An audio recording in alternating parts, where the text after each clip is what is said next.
Welcome, everybody, to the Town of Los Gatos council meeting of February 20th. Could I have a roll call vote, please? Thank you and good evening. Councilmember Barbara Spector. Here. Councilmember Mariko Sayak. Here. Councilmember Marcia Jensen. Here. Vice Mayor Steve Leonardis. Here. Mayor and Chair Rob Redding. Here.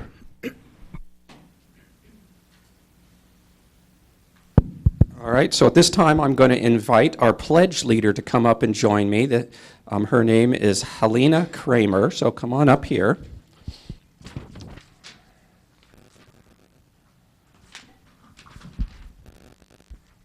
So I have a little bit of information about Helena. She's a fifth grader at Van Meter. She loves to read fantasy, Harry Potter, and the Warrior City. It says there's 35 books. Did you read all 35?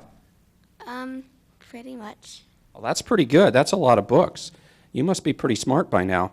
It says you also like being outside, though, too. So you're reading, and then you go hiking and camping and swimming and biking. That's a good variety, I think. And it says you do a lot of community service, K-Kids, Girl Scout service projects, picking up trash around town and at school.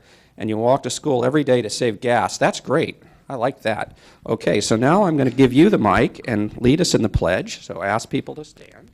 Please stand. I pledge allegiance to the flag of the United States of America and to the republic for which it stands, one nation, under God, indivisible, with liberty and justice for all. All right, good job. So go shake Marcia's hand and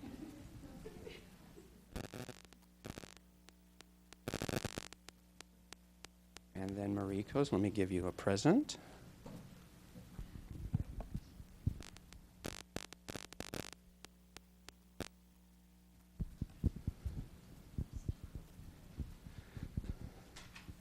Okay, so next up is going to be our small business big applause. So let me invite Terry Shong and her family and employees. Everybody come on up. I do have a cold, so I'm trying to avoid shaking hands, although I've sanitized them about 4 times now in the last minute. So a little bit about the Culinary Courier. Looks like they have a lot of employees and a lot of family. Let's see, I'll put on my glasses and I can even see it better. So the Culinary Courier started off as a specialty market, I guess you started off as catering, and then you've recently, this year, I guess just in February, you've moved to downtown Los Gatos, and you create fresh meals each day in your commercial kitchen here in Los Gatos, and then you deliver to the retail market to provide customers with variety and convenience in a friendly neighborhood market. But what I really like is Culinary Carrier is being honored for their dedication to a diverse workforce, recruiting and hiring kitchen and retail staff with a range of age and abilities, being recognized for this by community groups, media outlets, by the Senate, the State Assembly, and the San Andreas Regional Center. And it says you were honored as the 2017 Employer of the Year for People with Disabilities. That's really great. So let me turn over to you if you'd like to say a few words. Yeah, Monica said I should be prepared. Thank you so much. Too much. Anyways, hi, I'm Terry Piazza Shong. And 1 year ago Saturday, we actually opened up our doors with a completely new concept in town. We create fresh food using whole ingredients for grab and go. With this great foundation, our goal was to do well by doing good. So for the last 7 years, we've actively recruited and hired people with disabilities, and 30% of our staff are adults with developmental disabilities. I'm really proud that also we're able to donate all of our day-old food and feed so many homeless people in our community every single day. That's really important to us. We grew a lot this year, and we're really proud of it. Despite all the excitement, we still have significant challenges, as every startup that is a family-owned business has. We operate 2 separate locations on Main Street and our commercial kitchen on Victory Lane. We're constantly adding more food and service to our market to expand our services. And from a personal perspective, I wrote this down because this is so important to me. As I work in our market every single day, and every single person here. I'm just so honored that you eat at our market. I'm blown away by the kindness and expressions of gratitude shown towards our store and our family and our employees every day. If anyone was to see and witness from my shoes what I witness, it's overwhelming and humbling and unexpected part of doing business in this town, and I'm so grateful to be here. So thank you for having us, and this is my lovely family. Thank you very much. So congratulations, and let's get a picture here. Okay, thank you. I won't get Give too a close. cold. Yeah.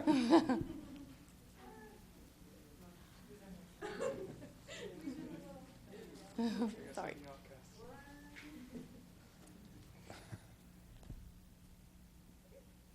All right, one more round of applause. Thank you. And you get to keep this. Thank you.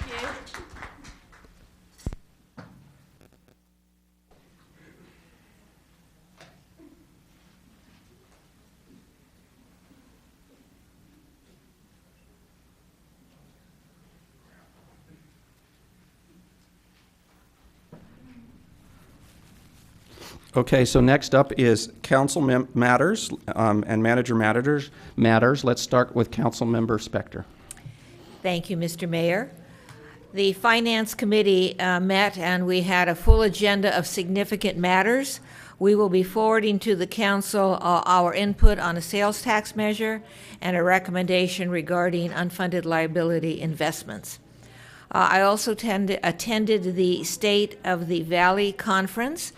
In that conference, the speakers acknowledged the success of Silicon Valley, but its associated housing challenges, and pointed out that this is for all of us, one of the difficulties they have in having housing is that our councils and council members who feel pressured by the community members who elect them and who do not want housing developments in their neighborhood.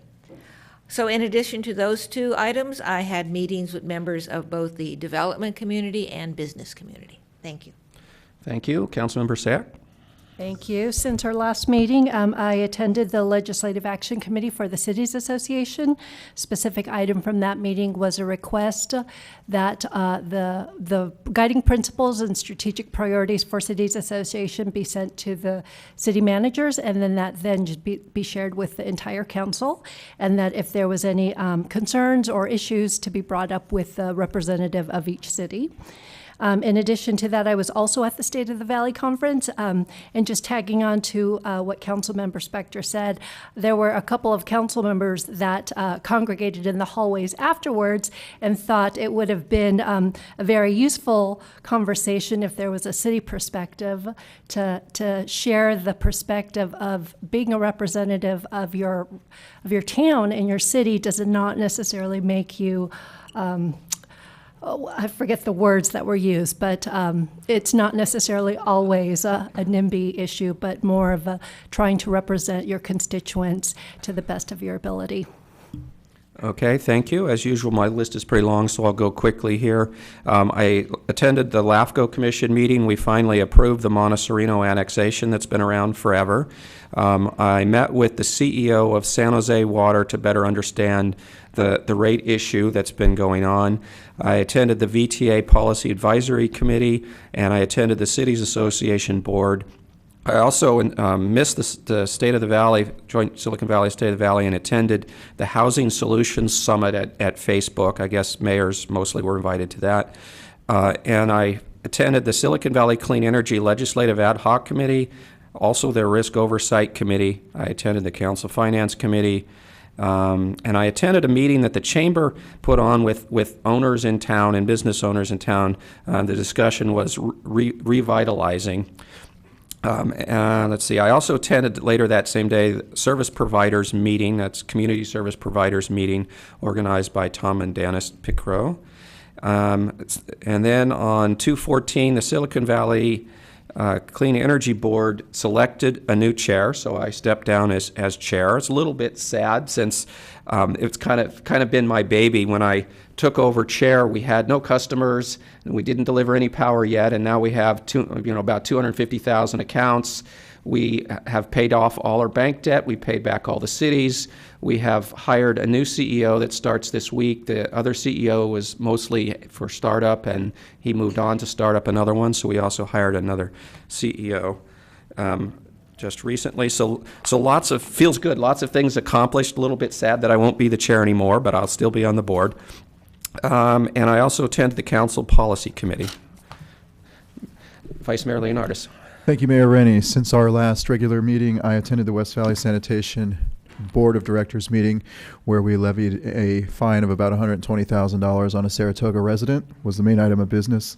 And I also attended the Treatment Plant Advisory Committee meeting at San Jose City Hall. I have nothing significant to report from that meeting. Councilmember Jensen. So I, along with the mayor, attended the Council Policy Committee meeting where we had a very interesting, wide-ranging, and I think productive discussion with various business owners in the downtown that included parking, potential streamlining of processes, how our different rules fit together and our guidelines fit together, and hopefully we'll be bringing some of those things that we discussed back to the full council very soon. I also attended the State of the Valley, where housing was along with traffic congestion, a big issue. But one of the things that was brought up about housing as we go through our general plan update and we deal with the state laws, I have a concrete example to share. And that is that the house next door to me went on the market last weekend and was open for people to come and look at it on Saturday and Sunday. By Wednesday, it had sold for $400,000 over its asking price, and the people who bought it, along with others bidding, all submitted letters to say why this house was a good fit for them. So this is not the market that many of us remember. This is something entirely different, and it's something that we are going to have to grapple with, and the state is making us grapple with, but we need to do that in Los Gatos sooner rather than later with how we structure our planning, zoning, and general plan. Thank you. Manager matters? Thank you. I have 3 items for your consideration this evening. First of all, the library is hosting a free event on Saturday at 1:30 in the afternoon. We are hosting author Mark Lupchak, who is the author of My Lovely Wife in the Psych Ward. He will be in conversation with personality Lisa Chrysler, who you may remember from K-Bay and is currently working with KCAT. In addition, we are underway with our adult mid-year recruitment for town boards and commissions. Applications are due on March 23rd, and then we're also now in recruitment for our youth commission, and applications are due May 4th. Thank you. Thank you. So next up is our consent calendars, item 1 through 5. Would any member of council wish to pull an item? Seeing none. Would any member of the public wish to pull an item? I have Michael Bloomquist on number 5, so I assume you want to make comments on that. So then I guess we would pull item number 5, is your desire? All right, so before we ask you, well, why don't you tell us why you're pulling it? Did you just want to make comments on it? For the general plan then? Yes. Well, I think a lot of the things that you touched on this evening with housing, environment, San Jose water, I have some issues that speak to that, and I think there's a lot of issues that we've had, and I think we spoke about it briefly at the Lees. I spoke about it with Ms. Spector and Mr. Schultz. We live next door to a San Jose water tank that was recently installed, and it's in a RHS/D1 zone, which required submittal to the town of Los Gatos. That didn't happen. There were probably 5 other mandatory hearings that didn't happen at the county level. This is an unincorporated county, but an urban service area, and so for annexation. I'm hoping to see the board or the council's help in getting this issue resolved. Perhaps we currently have a petition for mandamus in Superior Court against San Jose Water and the county just to hold hearings to find out why the road improvements, a lot of these other issues that weren't addressed, that should have been addressed. And if I could show a few photos just briefly, this is. So let me stop you there. I kind of got off process. So Okay. let me put you on hold for just a second. So it sounds like we should pull number 5.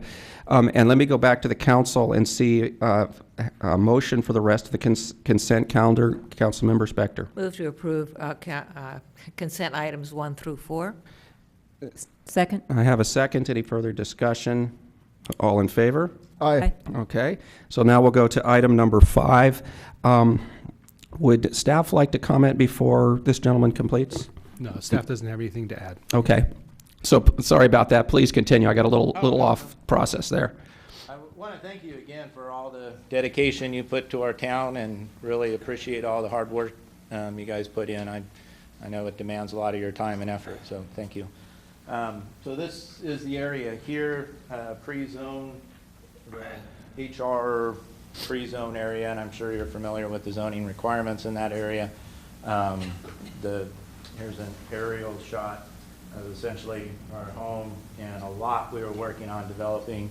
Both the lot and the house lot could also have a secondary unit to help out with housing. Everything was put on hold essentially while the new tank was being built, and essentially it ended up getting built on a bunch of property lines as well as our recorded easement, right-of-way easement, and public service easements. And so it's a bit of an issue not having legal access anymore. I don't know how exactly to resolve it. It's also in a SRA, state responsibility area, very high fire hazard zone. And so there were a lot of Board of Forestry regulations for emergency access egress that weren't met. So now we don't have legal access. We were told the access would be restored. I believe they did provide easements to PG&E, but not for us. And then the rest of the road just got trashed. There were probably, 2,000 heavy trucks up and down hauling off dirt, all the concrete, etc. They did a little bit of a patch job, but not much. So I do want to real quick get to some photos. There was a MND, draft MND initial study that was done that was grossly deficient. It was done well before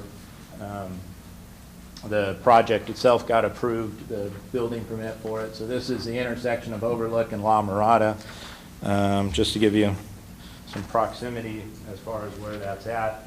In terms of the town, here's where Overlook comes up just past Pennsylvania.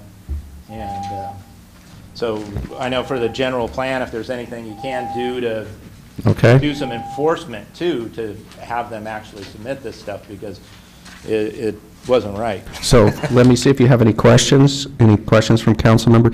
So is this property in the town or is it in the county? It's in the county, but it's an urban service area, so it's set for annexation with LAFCO. There's probably 10 other lots that are there, and then it's also access to El Sereno open space.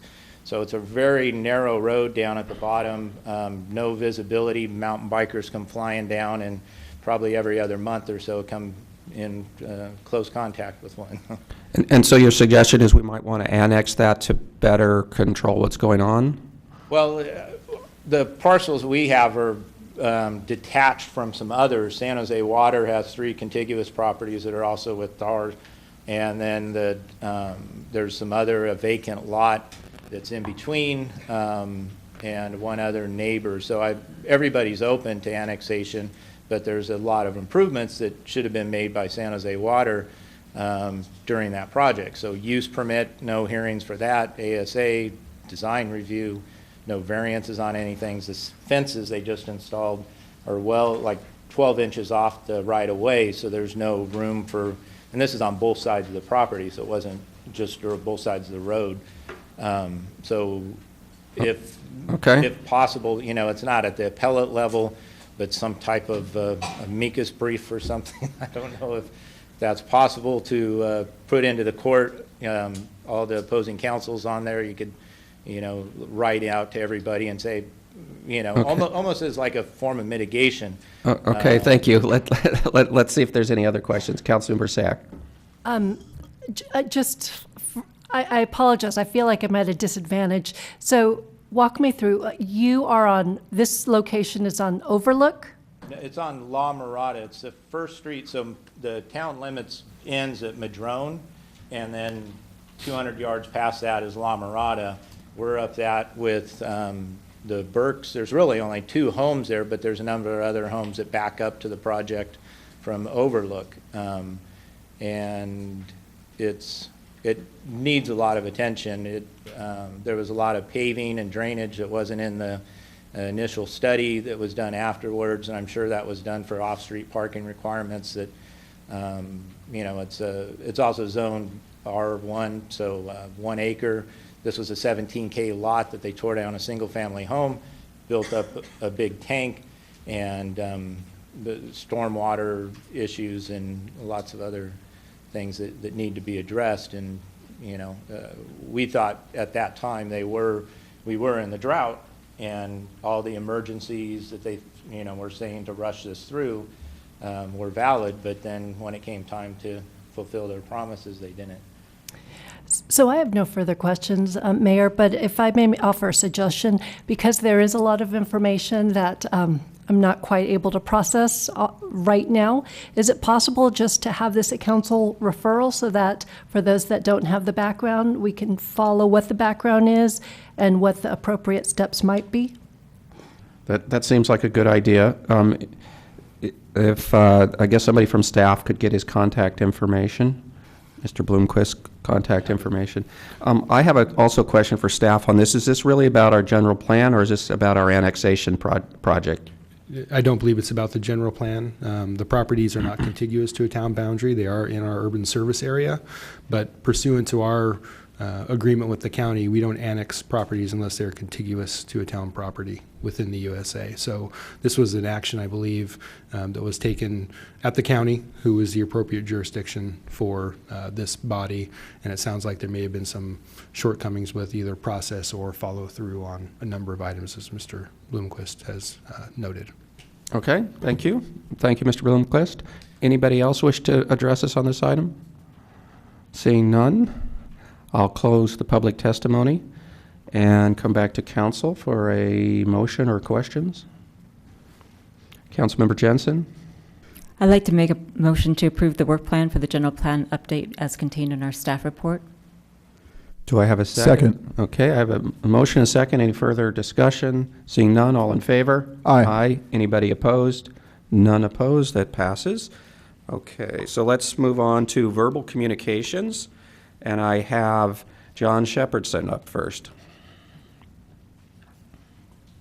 Thank you, Mr. Mayor. 1, bravo on the extension of the bike lanes. 2, Almond Grove streets look good.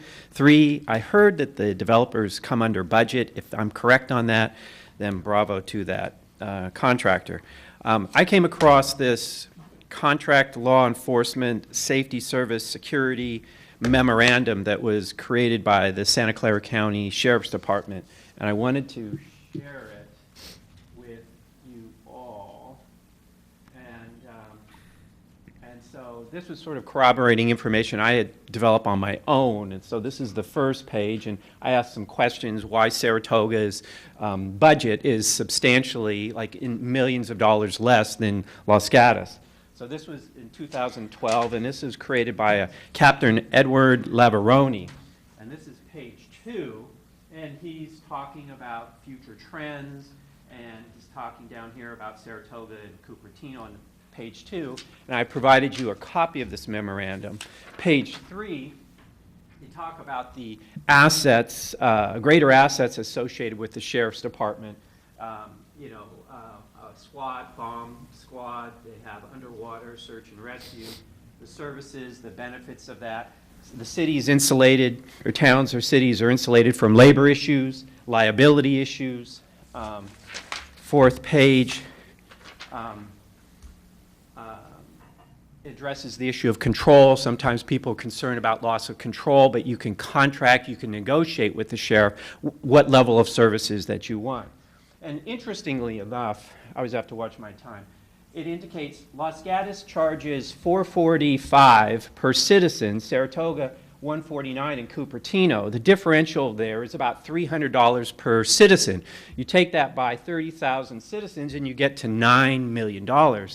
And so in a time when we have budget problems, we may be going into a recession, these are numbers that I think are worthy of looking at. And again, these weren't numbers that I generated that I had previously done. This is from the Sheriff's Department. And what the catch is, there's political costs associated with this. You have a union, you have people that just like local officers and whatnot. Now, what we could do with those monies is we could use it to pay down the pension, roads, we could address other services, we would not be as dependent on large commercial developments for that tax money. And so that's, and then my last point is the outside third-party entities, you can go on the internet, they repeatedly find that Saratoga and Cupertino are rated as safer than Los Gatos. So you can be as safe or safer, and you can save millions of dollars, and that's why I think we need to have a review of this issue. Thank you. Thank you. Any questions for Mr. Shepherdson? Seeing none, thank you, Mr. Shepherdson. Next up, I have Alan Bayless.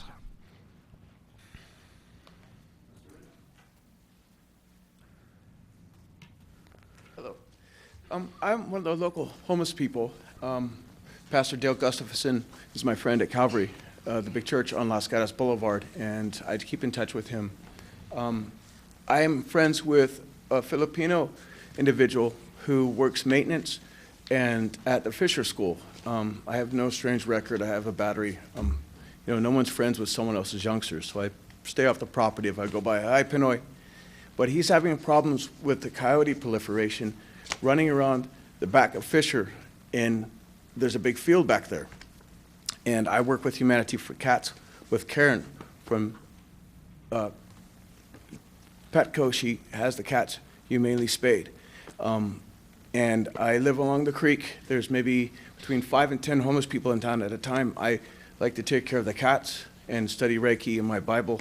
I'm wondering, Rod at Wildlife Center said that 20 years ago, the policy was different. They would do a catch and release program for the coyotes. I was wondering if there's a way in the close future to maybe work on some type of referendum to have vector control on the Wildlife Center, and I have the numbers written down. Can you pass this on to the mayor when you get a chance? Please, miss, thank you for your help tonight. And then, because it's getting a little out of hand, at Vasona, the rangers will say during the daytime they see them running out in the middle of the grass area, and if you leave any small dogs or feral cats within distance, they will go after your animals. So that's what my question was and my request. Okay, thank you. Thank you for your concern for the cats and taking care of the cats. Are there any questions from council members? Okay, seeing none, thank you. Okay, can you see, is that okay? Yes. See what you can do for me? We'll have staff look at it. Thank you, sir.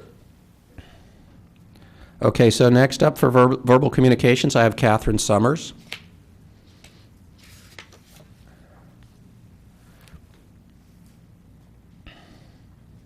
Hi, Council. You might see me a couple times tonight, but this is the first one that sort of has been coming across my phone and email in the last couple days, and it has to do with some of the things that are going on in the nation. And I think, as you've probably heard, there is a possibility of a student walkout on the 14th of March coming up. And I just really need some direction from the people who are in charge of the town as to whether or not the Chamber of Commerce should support something like that or not.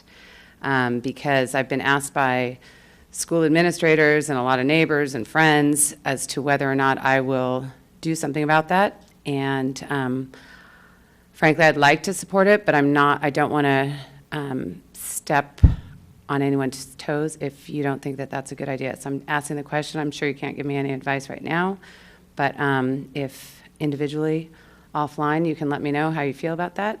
I would appreciate it. Okay, thank you. Any questions? Councilmember Spector. Yes, thank you. From the Chamber's perspective, wouldn't you go to your board to make the decision as to whether or not what you will do, what your organization will do?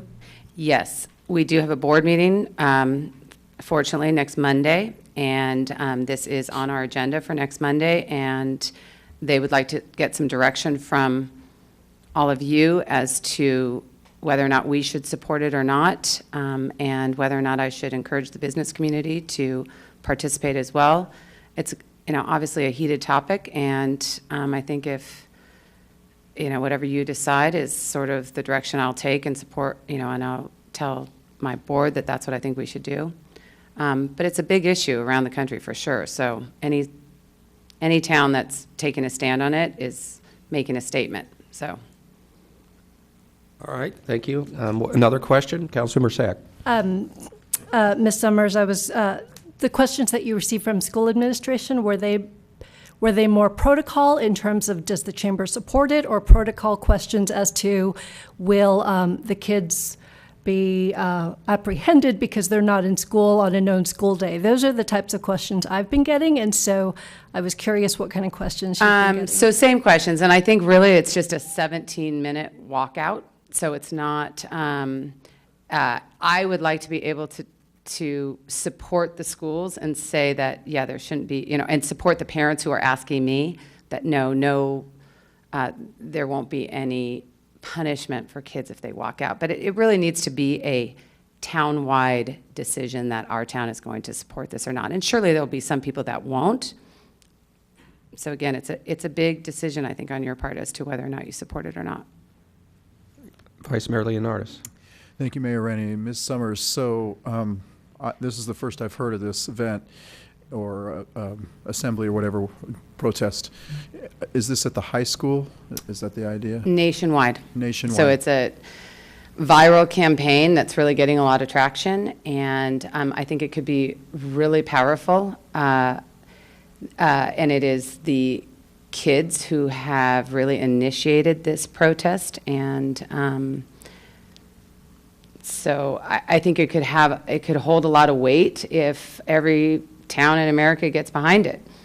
It's just a matter of, I think we either all do it together or it's kind of half-assed, if you will. And this is in reference to the recent gun violence Yes. in Florida? Okay, thank you. Any further questions? Seeing none, thank you, Ms. Summers. I have no more cards for verbal communication. Would anybody else wish to address us? Seeing none? So,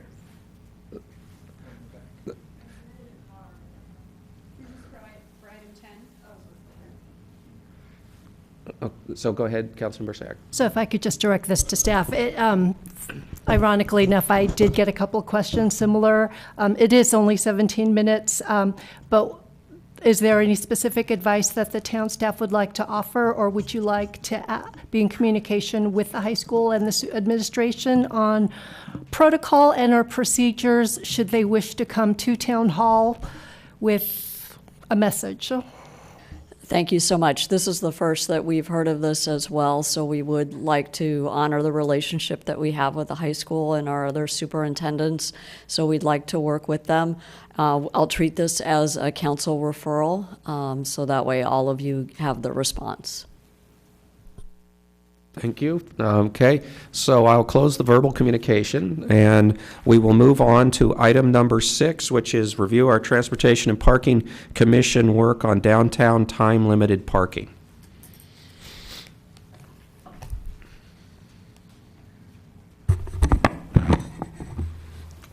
Good evening, Matt Morley, Director of Parks and Public Works. I have a short presentation for you.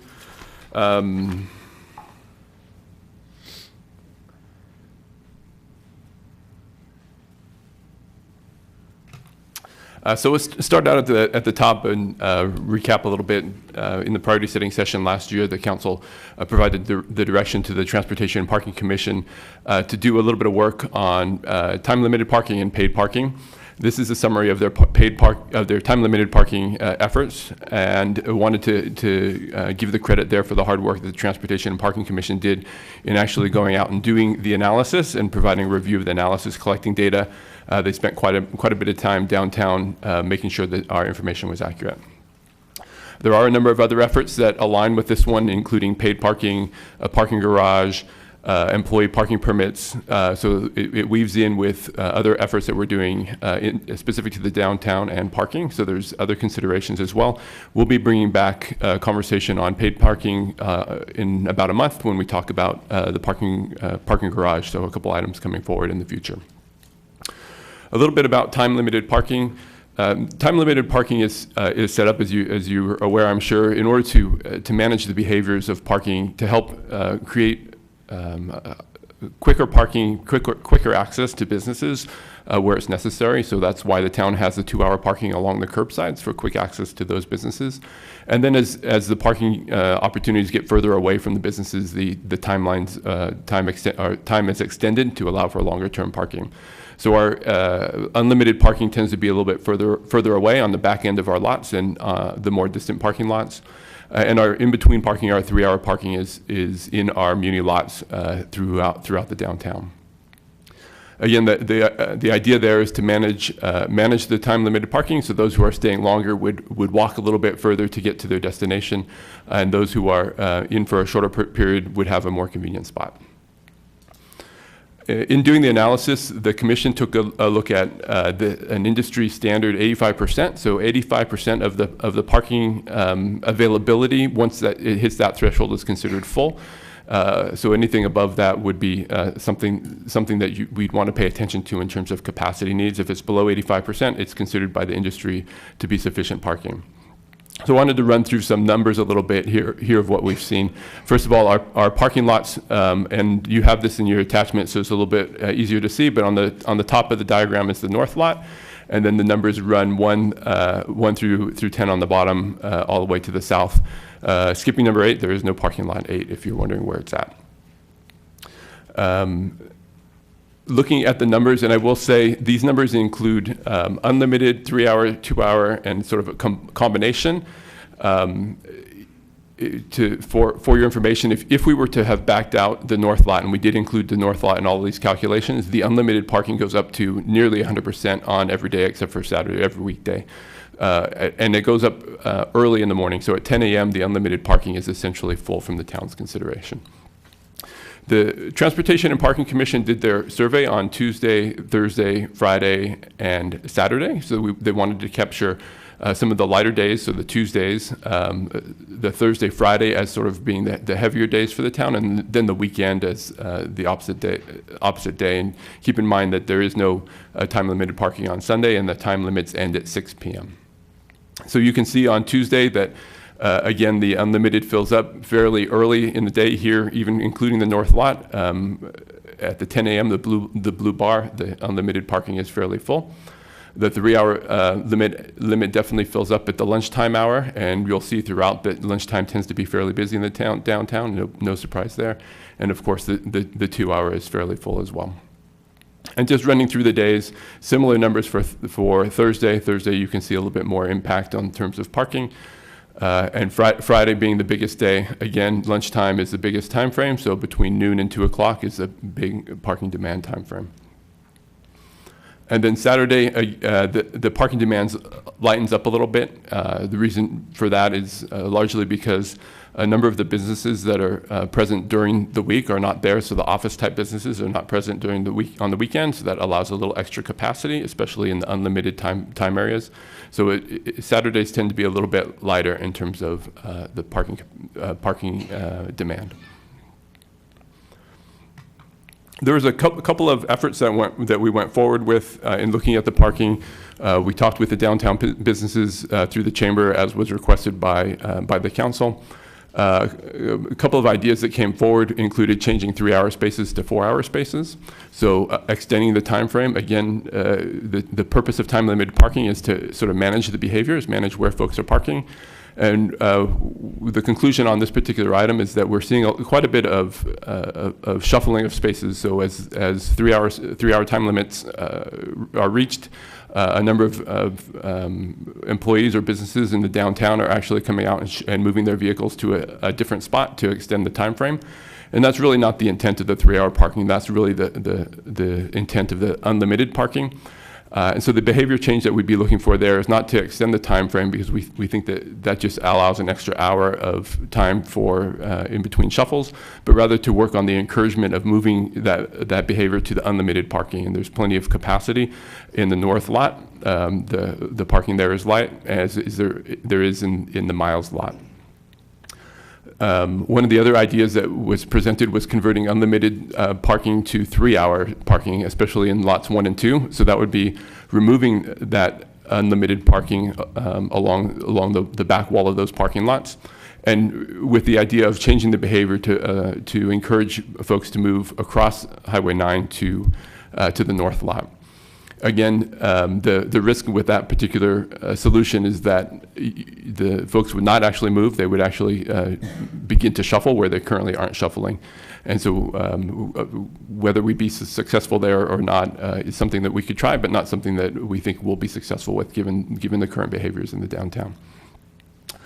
And so with that brought us to our recommendation in terms of leaving the time limit parking unchanged, and folding this into a conversation that may have a little bit more ability to change the discussion, and that may be something along the lines of a paid parking that we'll bring forward at a later point, where there may be a greater ability to affect change by dynamically pricing parking at a further distance at a much more affordable rate.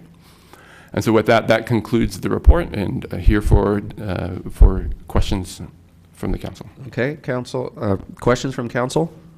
So go ahead, Councilmember Spector. Thank you, Mr. Mayor. First of all, the Parking Commission did a great job, so you can extend our appreciation to them. Did they, I know they did the counts, but did they also participate in making recommendations? I know we have staff recommendations, but did the Parking Commission weigh in on any of those? So we discussed this topic over the course of several meetings with the Transportation and Parking Commission. We reviewed the recommendations. They've seen the staff's recommendations and provided input from the commission as well over the course. And so do I understand you to say that the Parking Commission agrees with these recommendations? Yeah, I think the thing that became abundantly clear was that there's a high demand for the parking, especially in the core part of the downtown. And by adjusting the time-limited parking, what you'd really be looking for would be to shift from where there's high demand to where there's low demand. And we just don't have a low demand area. We don't have anywhere to shift parking to. So outside of the lots on the exterior parts of the town. So I think that the Transportation and Parking Commission came to the same conclusion, and it was, I think, a great around the table discussion on this particular topic by the commission. Thank you. Councilmember Sack. Mr. Morley, when either you or the Transportation and Parking Commission was doing research, do you know the rationale of having the unlimited daytime parking along North Santa Cruz for those spaces, like lots 1 and 2? So I think the idea was so we don't have the exact history of where time-limited parking came in, but the idea was to balance out the employee parking and then the longer-term stays, so a balance of employees and customers who needed to stay for a longer period of time. But what we found, I think, with the demand is that those spaces fill up, and the unlimited parking fills up early at 10 a.m. A lot of days it's full. Okay, I have a question for you. On page 4, there's a paragraph that says the chamber brought up and fully supported implementation of paid parking in the downtown. So my question is, have you thought through how does paid parking interact with time limits? So paid parking comes in many variations, and that's certainly an in-depth conversation we'd want to have with the council if that's something that you want to pursue when we bring that back in terms of an implementation plan. Different cities have different ways of making that happen, including having firm time limits or allowing and I think this is where the chamber was, allowing a little bit more technology to get involved so that there's apps that can extend the stay. But all, of course, at a cost, so that if you're staying if you're parked in a more convenient space, you would be paying for that parking on an hourly basis. Second question. So you're not really, I don't think you're recommending. One of the suggestions was employee parking in the Almond Grove and some of the other streets around. You don't look like you touched that in your recommendations. We didn't touch that just because it's a difficult conversation to start to move permit parking, increasing permit parking in the Almond Grove. There's already a time-limited parking in that area. Having a long-term, an 8-hour or longer car parked in a residential area, we did not believe was palatable. Certainly something we can revisit if that's the will of the council. Okay. Let me open verbal communication for item number 6. And I have one card from Catherine Summers.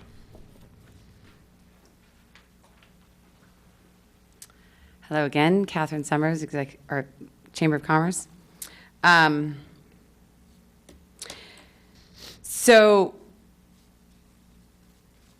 I really do appreciate Matt and the Parking Commission's work on this, but this study, as I know it, has been going on for about 20 years about parking in Los Gatos and the discouragement of people. I think our number one issue that you all need to think about is, and when Matt just said manage behaviors, the behavior that we want to manage is the behavior of people coming into town and being able to park and stay, have their hair done, go and have lunch, and then shop. And the problem is that the way that we have a parking set up right now with these 2 and 3 hour time limits discourages that behavior. So I think that's number one. The number one complaint that I've gotten at all my merchant meetings, at the landlord meeting that I had last week, and as you can see on KCAT, who's just doing a big Facebook push right now on what are the things that need to change in Los Gatos, the number one thing is parking. I don't believe that we have a parking problem. I think we have a parking challenge. I think we have an employee parking problem. And so I think it's been brought to your attention a number of times to figure out an employee permit parking situation. That doesn't cost any money. I mean, I'm a huge proponent of paid parking. I am not a fan at all of a parking garage. I don't think it's necessary. When we've done our analysis, we have determined that parking is a real problem on Thursday and Friday at lunchtime. The rest of the week, and my office is right there. The rest of the week, there are places to park. The biggest problem is there are people shuffling around. If you could distribute the employee parking or tell them where to go and give them permits as to different places that they could go and that then their employers manage that behavior, that could solve the rest of the parking problems in town. The other thing that was brought to my attention today, because I was shuffling, and I stopped the meter, the Mr. Dwayne, I think is how he says his name. And I said, has anybody ever asked you about the parking situation here? He sees it every day, all day long, way more than the Parking Commission, way more than I do, way more than any of you do. And so I told him some of my concerns, and I said, what would your number one thing be?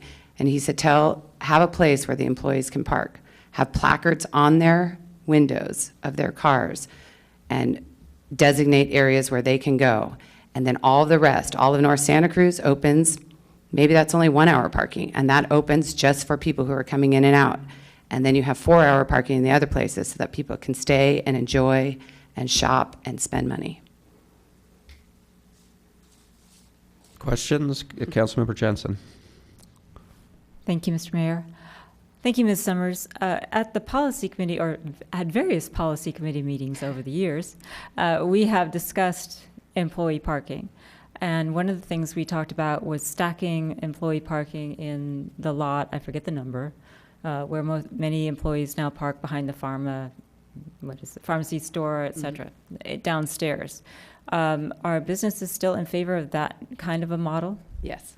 And at our very last policy committee meeting, Mr. Holt brought up basically a color-coded system where employees could park in a red lot, customers could park in a green lot, and is that something that you would favor generally as a chamber, or do you have other ideas about how employee parking might work?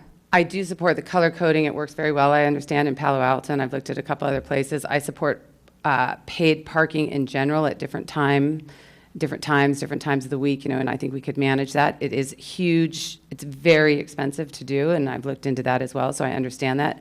I just think there's some really short-term, small incremental changes that we could make that will appease your patrons, will appease your employer, the small business owners, and I think that we just need to kind of tackle those as opposed to the big pie in the sky answer that's going to work. I mean, I think I actually believe that if we try I don't think you can do the 4 hour parking without doing something with the employees, because what will the employees do? They'll surely take advantage of parking for 4 hours. I mean, we all would. But, so I think you have to do a little of that in tandem, but I think they're doable. To your point, the parking underneath you could make all of that employee parking, and no one could park in there if they didn't have a placard. They would get a ticket if they did not have a employee sticker.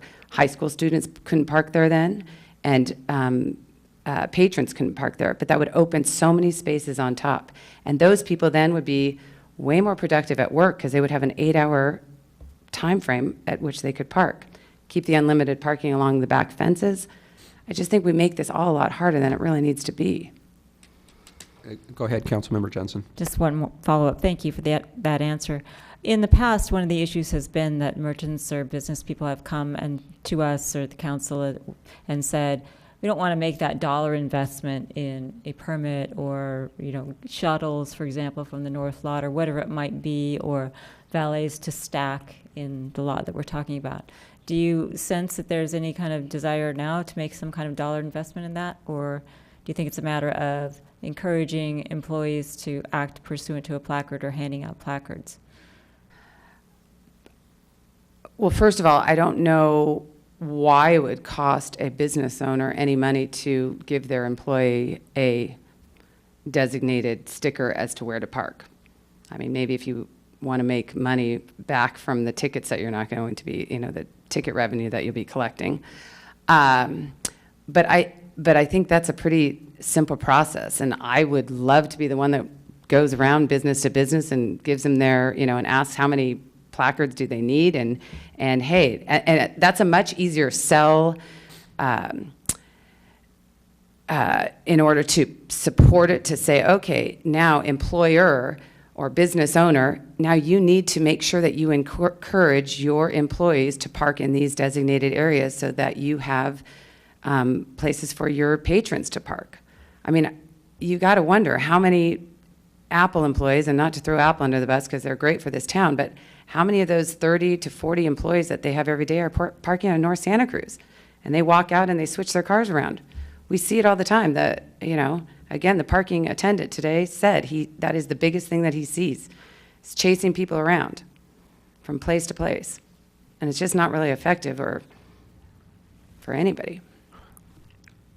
Councilmember Spector. Thank you, Mr. Mayor. I want to make sure that I understand your recommendation. So the recommendation is that employees have placards that allow them to park in certain lots. Is that correct? Correct. And the placards are issued at no charge to the business? I would say no charge. That would be better incentive for them to actually have the business owner encourage or incent their employee to park in the designated areas, yes. I also understand from what you're saying that the designated area would not include Miles Avenue or the North Lot. That's a little, I would like it to, I think you could almost say to the people in Old Town, maybe those placards are for Miles. And so you kind of do where you're close enough to. I mean, that's something that could be one discussion. We could figure that out. And we could try it and see what works. All right, so you wouldn't be, as far as you standing there this evening, you wouldn't be opposed to North Lot or Miles? For myself parking, I think if I had an employee permit, and my staff and I were talking about this today, and that we were designated to park at the Miles Avenue, then we would do it. It's just never been handed down to us that that's where we're supposed to park. I mean, it used to be back in the day that you were told where you were supposed to park. When you worked at any place, they gave you a sticker and they said, you park in this place. And if you don't park in this area, then you don't have a job anymore. But we haven't set any of those standards in place to even, I mean, I love the thought that we're going to encourage our employees to park in designated areas, but we don't set those, I mean, we're not being very good at setting those standards anymore. We allow them to park anywhere they want. And then the one last question would be, the businesses would have or could have these placards for all of their employees would the town then have to set aside enough parking spaces for all of the employees who have placards? No, because not every employee works every day. And to add on to that, I do think that there is a compromise. Like if we were able to do something like this, I think the Almond Grove and some of the other areas right adjacent to downtown do need to understand that this is a group effort and that 30% maybe of what's on their streets, University Ave is included, that some of those spots could be designated for employee parking as well. And that it's 8 to 5, 9 to 5, whatever we want to set it at. And then after that, yes, I mean, then it is permit only, just for the people that all come home after work. But you can presume that all of those people are going to work as well, and so that it's open parking. So why aren't we using the spots that are available around town and particularly adjacent to town?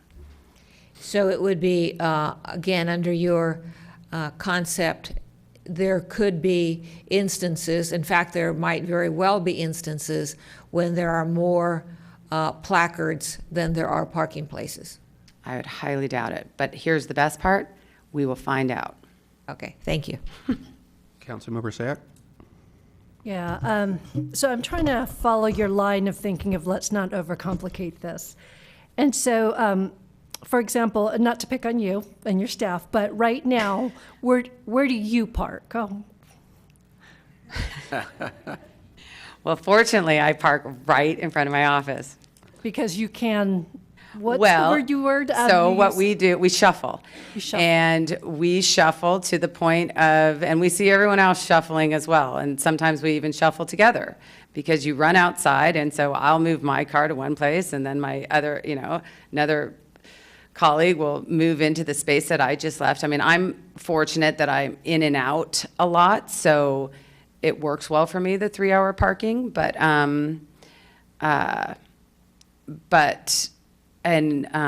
one of my colleagues works, or she gets there early so that she can park in the underground parking so that it's unlimited. So we all sort of do. I mean, another one works or walks to work every day. I think, so. So I guess what I'm trying to ask, so for example, the example we used was miles. So that's unlimited and designating that as just employees. So if all of the unlimited along North Santa Cruz were to all of a sudden become limited, then there is an incentive without a parking placard for employees to park there as well as North Santa Cruz, right? Just because it's easier. Say that again. So North Santa Cruz is not unlimited, though. But there are portions. Those lots 1, 2, 3, 4, and 4. I'm seeing some unlimited spots there. Yes. Okay. So you mean in the lots? Correct. Yes. So if those all of a sudden became timed, and we won't even debate on how many hours, then all of a sudden North Santa Cruz and miles becomes very attractive. More so, yes. So what's the difference between just saying those are unlimited, therefore you don't have to shuffle, versus actually handing a placard to employees? Because I think then you might see the problem that Councilwoman Spector was just saying, that you will get a lot of, you'll have a lot of those spaces filled if it's unlimited, and you'll have it with employees, if I'm following your train of thought. And so you don't want it all filled. You want to distribute that employee parking somehow. And the way to do that is that you have to give, you have to have some sort of designation so that they have a placard so that they can park in certain areas if they get there at certain times, or they, and I think there could be enough employee parking to still have that core area available at that 4 hour for patrons. Okay. I guess, and I'll ask that of staff as well, because I know you've been involved with the questions. One of the things I'm trying to figure out is, right now, the north lot, based on the staff report, is underutilized. And so how do we get people that are hesitant, people that don't want to shuffle anymore, to park on the north lot, therefore freeing up more spaces along the North Santa Cruz? That's what I'm trying to get at. But I guess what I'm hearing is, if they get there early enough, they'll just take those very valuable spaces. Correct. And they won't move. And then if they have that employee sticker, well, so the deterrent there, of course, is that if they have that employee sticker and they actually wear it proudly in their car and they don't get a spot, then they're sort of forced to go over to the north lot, which isn't, because if they're parking in another area, they would likely get a ticket. So Correct. that's the person who would get a ticket. If you have an employee sticker and you're parked in a spot that is supposed to be for customers, you really can't park there. So my last question, with all the merchant meetings you've had, and again, going back to something you said where people are just told this is where you park, was there any discussion of employers just telling their employees and explaining why there's value in taking the north lot, therefore freeing up the North Santa Cruz spots? Yes. And actually, I think that was in Matt's report, is maybe we can do a some sort of campaign to encourage employees to tell their employees that. Okay. I am finding more and more that unless told, employees aren't necessarily listening. It's a lot easier to just come in and park where it's easy. Sounds good. Thanks. Any further questions? Okay, seeing none, thank you. I have no other cards on this. Would anybody else? Maria Risto?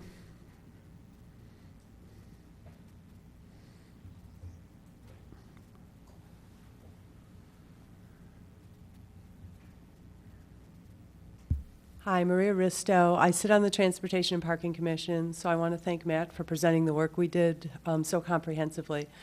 I sat in, along with Chair Buxton, at a meeting with the Chamber, and I appreciate Catherine Summers' engagement in this. I think more work has to be done with the employees and the employers, but one of the things I'm not understanding is we know from going out and looking at 10 a.m. that all of the unlimited spaces fill up except for the North Lot and Miles. And we can pretty much infer that almost all of that is employees. So we've got a lot of employees that are showing up at that time, and the employees that come later are then taking the 3-hour spaces. They're not going to Miles and they're not going to the North Lot. I don't understand what a placard will do. It'll just, if I'm an employee and I don't feel like going to Miles, I just take my placard off. I mean, we're not going to be able to enforce where people park. We're not going to have assigned spaces downtown, I don't think. So I think what we're grappling with is we probably do have enough parking. We just need to get the employers to get their employees to park at the right places. A personal anecdote is my daughter works at Rural Supply Hardware. It's around the corner, so she walks there. But both Ken and Tim Nelson, the owners, require their employees to park far away. They have their own parking lot there, and it is reserved for customers. They do not let their employees park in that lot or park on Santa Cruz Avenue. To the extent that they regularly are in contact with either me or Parks and Public Works, when spaces in the unlimited lots behind the post office get taken up by other uses, because they're constantly concerned when those disappear that people will then move into the 3-hour or 2-hour slots that their employees use. So I think employers need to decide that it's important to them that their customers have a place to park and push people out.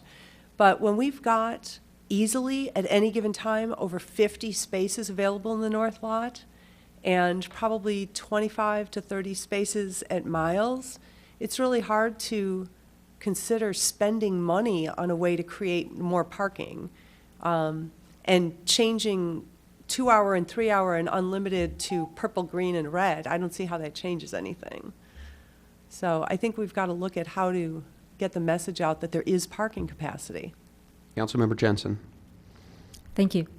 One of the things you said was that we're not going to have assigned parking downtown. So bear with me, I'll give you a hypothetical. I now paint 50 slots in the North Lot, employee parking only. And I say it's red. That means employee parking. And I now don't allow employee parking on the back of those North Santa Cruz lots where everybody parks now, because I make it 2 hours. I just say customer parking, whatever I do. So I actually have, or I take 30 spaces at Miles and I say employee parking and nobody else can park there. Or I take, whatever it might be, and I now distribute it. And in order to, now as an employee, I have a guaranteed spot because I've got a sign there, it's like, that's mine, and I've got a placard. So why wouldn't a model like that work if I was willing to assign places?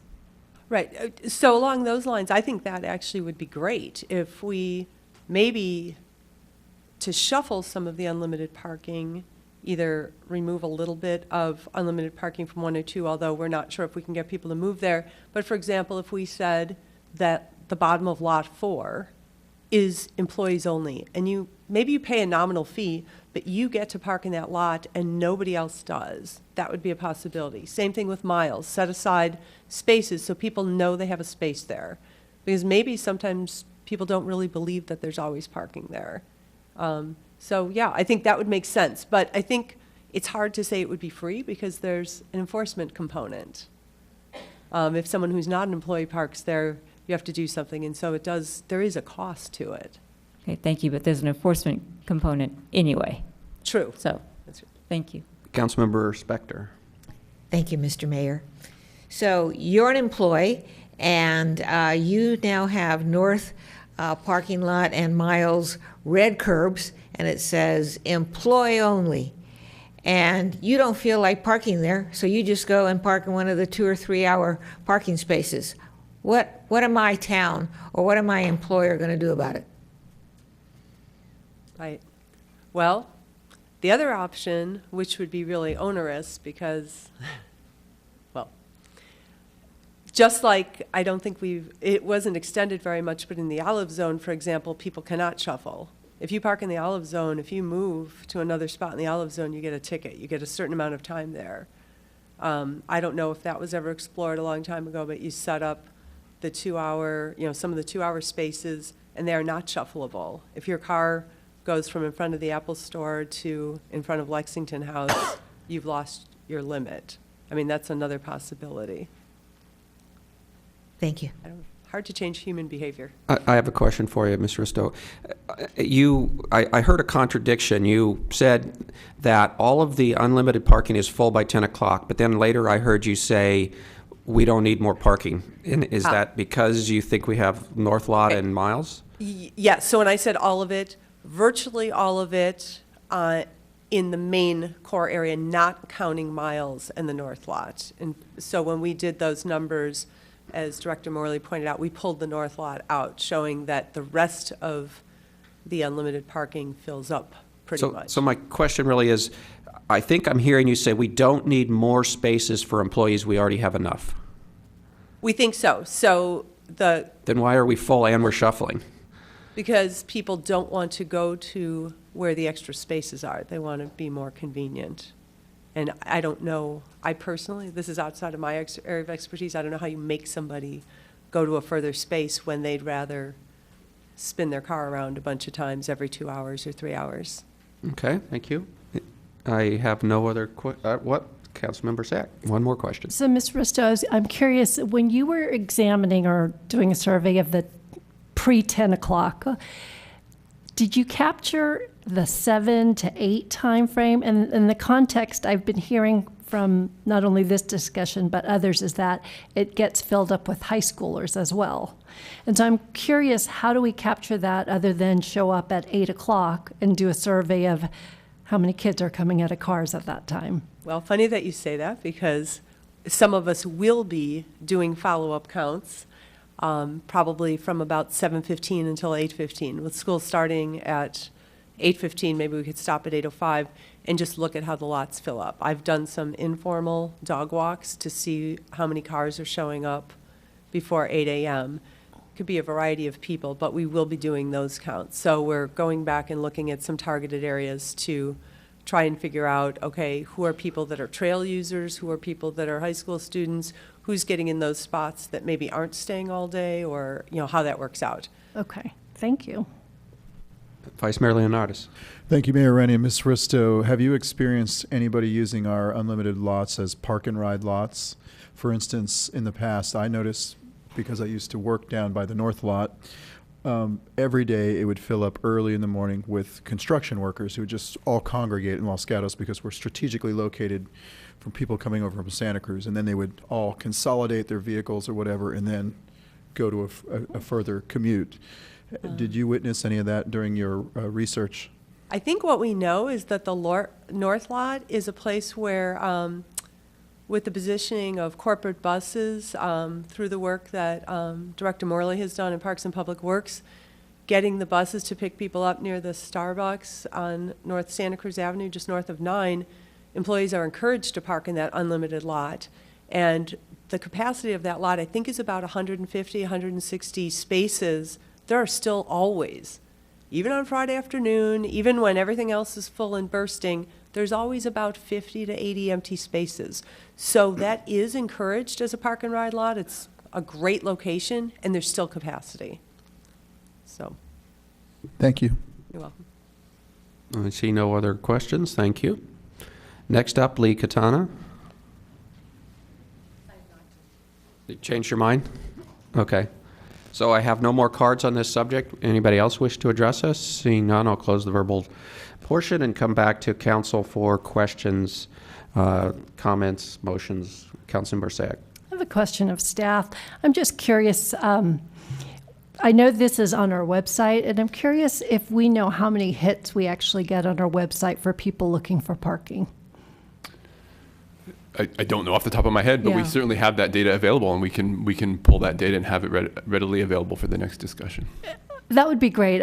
Just because oftentimes I hear the same comment over and over again that there's no place to park, but I also notice I get those comments from people that go to the same lot over and over again and circle that same lot without understanding there's more lots available in town.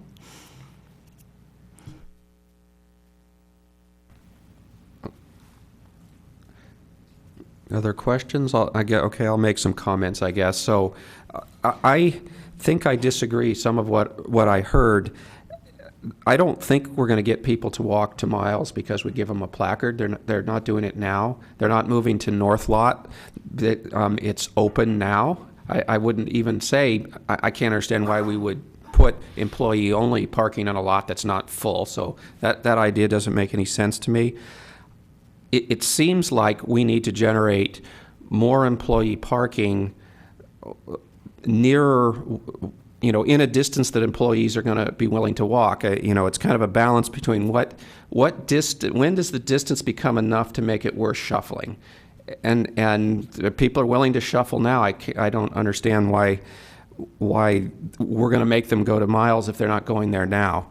I do like your idea of taking away the unlimited parking in Lot 1 and 2 and see if we can push some of the people that work that end of the street over onto North Lot. That's I think, a pretty good idea. I think Lot 2 is the one behind that office building, though, and it's actually a few blocks. I don't know if they will end up walking all that way or not, but I think it's worth trying. I think we ought to look at stacked parking. The lot that I think is interesting to me, for sure at least, is the Park Avenue lot. I know there's lots of anecdotal evidence that there's a lot of students parking there as they come off 17 from the mountains. They zip into that lot and walk. I think we could increase the capacity. That's pretty close. That's probably close enough that Apple employees would park there. So if we did stack parking, we could get more parking there, and it would then be focused at employees instead of being taken up a lot by students. So anybody else have comments? Vice Mayor Leonatus. Thank you, Mayor Rennie. I've been thinking a lot about this topic, and to me it seems like we shouldn't have unlimited parking anywhere in town. There should be a time limit on everything. Make it all equal. Make it all, it was brought up 4 hours. I remember getting a lot of correspondence from the public about what Ms. Summers said. You come to Los Gatos to shop, you come to Los Gatos to eat, and you come back and you get a ticket on your car. And 3 hours is not enough to enjoy our town. So we should try to encourage people to enjoy our town and spend their dollars here. I'm not sure if even 4 hours is enough to catch a movie and a dinner and to shop. I would think something like 5 hours across the board everywhere. And then I think each business should have a certain amount, each business should have a radius of where they can park. Do a survey, find out how many employees they have, and issue a certain amount of permits, and say you have to park within this radius, and see how that looks. I agree that the north lot is probably always going to have capacity because there's some psychological barrier to crossing Highway 9. People just think it's too far away. So I have witnessed in the past also, again, people using our lots as park and ride lots. There's been discussion today. Park Avenue, for example, is a high school parking lot. It's an unlimited time frame.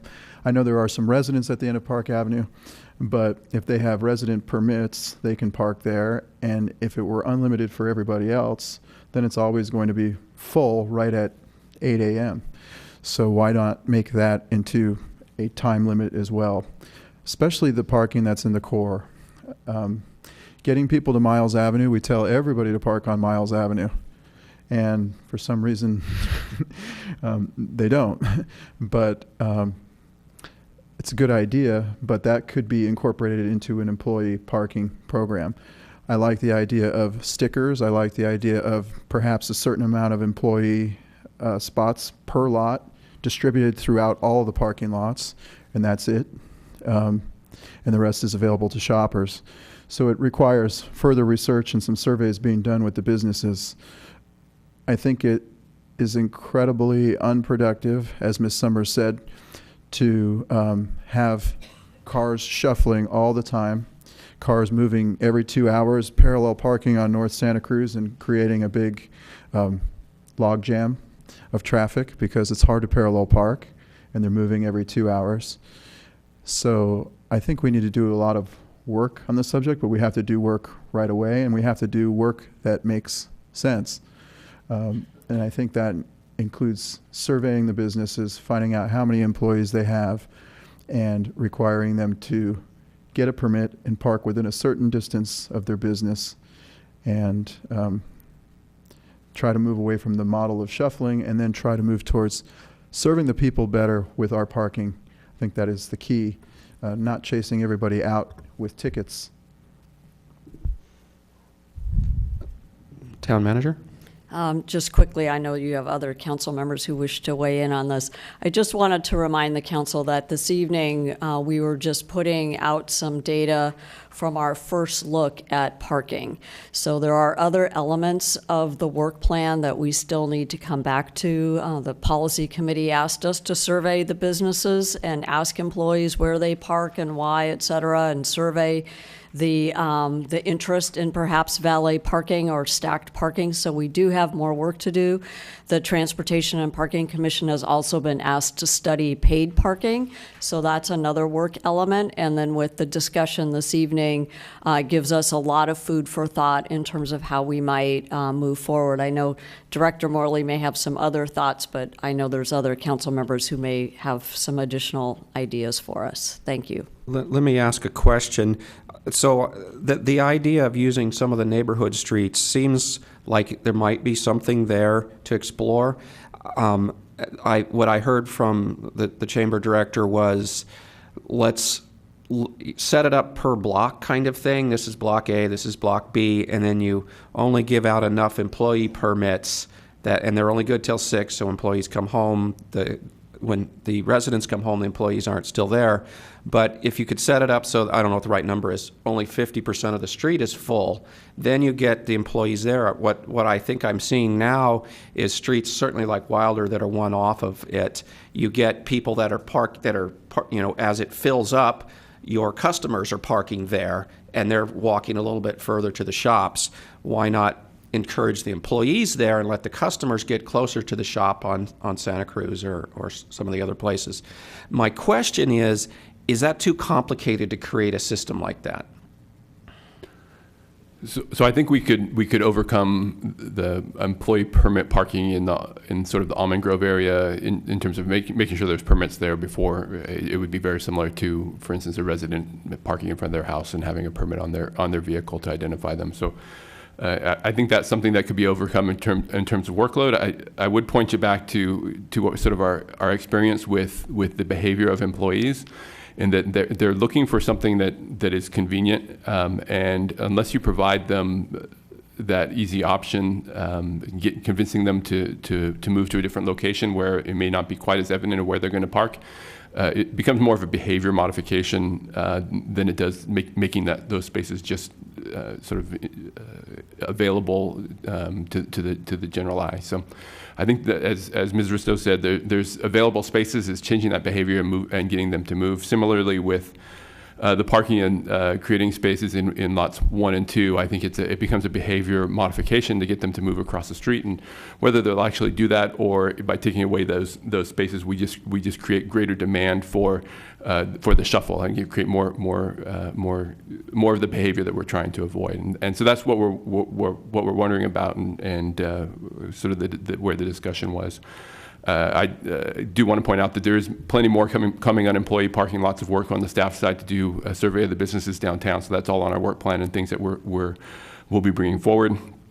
The conversation on sort of the time limited element and whether there's any way to shuffle the time limits is sort of where we were focusing the conversation today. I wanted to get you that information so you could start to think a little bit about time limits and if there's a capacity to move. And I think what we came to a conclusion was there's nowhere to move those vehicles. So if we're thinking we're going to create more time limited spaces, those vehicles that are currently in those spaces need to go somewhere. And if the behavior is showing that they're not going across the street, then I don't think that taking away unlimited spaces is necessarily going to change that behavior. Councilmember Spector. Thank you, Mr. Mayor. I know that the town's going to do studies and so forth, but you don't have to be a genius. You just have to be in town, and you have to talk to your service people, and you have to talk to your salespeople, and you'll learn from them. You say, they'll tell you, I have to go move my car because my 2 hours are up or my 3 hours are up. So Barbara says, so why don't you park at Miles or the North Lot? I don't want to go that far. And I mean, it's not like I've heard it once. I've heard it a lot. So that is a study that I can share with you. Based upon what I've heard from the council, from staff, from the public, my sense is that we should give staff and the opportunity to come back with us with more information before we take any next step. Councilmember Jensen. Okay, I'll start out by saying I'm disappointed that we're not actually taking the action tonight. We've been studying this forever. And if we don't try something, we will never know. And we're sitting here saying, well, we don't know how that's going to work. We don't know if that's going to work. We can't get them to move there. Well, if you paint something and give them a ticket, I'll bet they would. If you told them that they have some place to park, I bet they would. So what I'd like to encourage is that let's at least identify something we can do a pilot test on. We can sit here and survey the businesses again. We can ask residents again. We can ask employers again. Or we can say, okay, the bottom level of that parking lot where you all park anyway, that's employee parking, thank you very much. And you have a spot there. And we know we have high school parking issues, but why can't we actually do a test and say, this is what we're going to do, we're going to try it out. Maybe behavior will change, maybe it won't, but if we don't do it, we will never know. So I really, really hope that we will take some action. And I hope it would be something that I would think of as being relatively easy. I think stacked parking requires an attendant, it requires 2 attendants, whatever it does, keys, nobody wants to do that. But if you just put a barricade or whatever you do and you give them stickers for 6 months for employees and you say, guess what, you can park downstairs there all day long. They might want to do that. So, but we'll never know unless we try it. So I guess my desire is everybody has good ideas. They all sound great. But I guess my wish is that we would try something sooner rather than later. So I kind of agree with Councilmember Jensen. How far are you from trying something? Do you need us to make a motion to make you try something? Or? So I mean, having council direction on what you would like to see us do would be very helpful. I think the conclusion that we came to, the adjustments to lot 1 and 2, I think, is what has the closest opportunity to having success, and it comes into relying a little bit on the businesses sort of being the leader and leading by example and actually moving across the street. As far as the unlimited parking goes, I think we've seen that at 10 o'clock in the morning, the unlimited parking is full, and it's pretty easy to jump to the conclusion that that's by employees that are parking in the downtown. So we've already essentially identified by having unlimited parking, we've identified the employee parking areas and given them a de facto permit to park there all the time. So I don't know that designating an unlimited parking space as being an employee parking space changes much in terms of making parking available. Maybe a little bit to the opposite. So I think if you're looking for something to try, pointing you towards somewhere where we can rely a little bit on the businesses to take a leadership role and show that they can make a difference in creating some parking for their customers, that might be an opportunity. Councilmember, Vice Mayor Leonardis, you had your hand up. Thank you, Mayor Rennie. I was going to agree with what you and Councilmember Jensen said. I would like to see some kind of action taken this evening. Councilmember Sack. So I think I would be, I'm definitely in support of a pilot of some sort, and I'm curious how, talking out loud, how Director Morley and his staff would look at this pilot. So let's say we were to remove unlimited from lots 1 and 2. Are you then going to, you have your base count of what's north lots availability. Are you looking to see after a month if that increases? That way you can infer that the employee parking moved there? Just kind of walk me through how you plan to use this study period to test case a scenario that we may look at permanently. I hadn't gotten to the stage where I had to actually do some okay. analysis. So we relied. I'll throw that as an idea. We relied heavily on the Transportation and Parking Commission to do the data collection and I think some of that was council direction to relieve to not incur additional workload on staff. So we'd have to look at how we would do that. Maybe throwing some ideas out. Maybe there's an intern opportunity to do some counts and some observations, because I think observations of what happens in 1 and 2 and where folks are headed to, what time they get there. If there's a shuffle going on, I think that's pretty easy to observe in a fairly small area. So those are probably some of the strategies we would use to do an analysis and show you what was going on. And if may, go ahead. And my second point, I know we talked a lot about not only employee parking spaces, but I do want us to see a test on extending the time limit, because I do think 3 hours is short for the purposes that we would like for our customers. I know a lot of people who intend to go to their car and just move, but then decide I'm just going to go home. And so knowing that's not what we want, what if we did another test case, 4 hours, and see if perhaps I just want to see what happens when we move the levers a little bit. And so as you're looking at the first test of 1 and 2, try to think of how to move the second lever of extending and whether or not that would just mess up your test case or whether that's in a different scenario you'd want to play with. Very fair. Councilmember Spector. Thank you, Mr. Mayor. On the same kind of wavelength, paying attention to what Ms. Risto said about doing an earlier testing in like the 8 to 9 o'clock time frame, would that help give you more information to draw conclusions? So capturing who's parking where at that early hour. Yeah, we could certainly extend it to somewhere in the 8 to 9 time frame and try and collect some data on that time frame as well. And I would be thinking that it would be the parking commission as opposed to an employee or a consultant or something like that. Noted. Councilmember Jensen.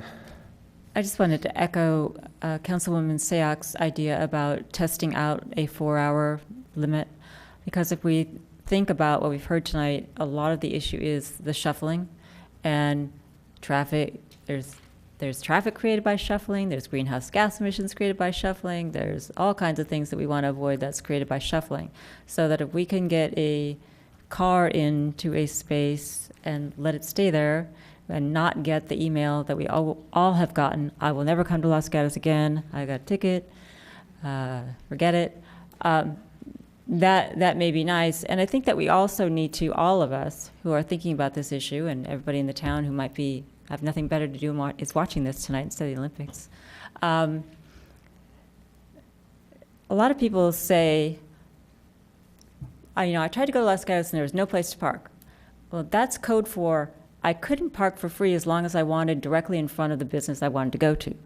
And that doesn't mean there's no parking. That just means you didn't park where you wanted to go right when you wanted to get there. So I think that we need to get past that and say, well, the only thing that the town can do is change limits, change who can park where, actually assign spaces, figure that out. And then, as Councilwoman Sayak says, move levers to change that behavior from there's no parking, meaning I couldn't park in front of the store I wanted to go to right away.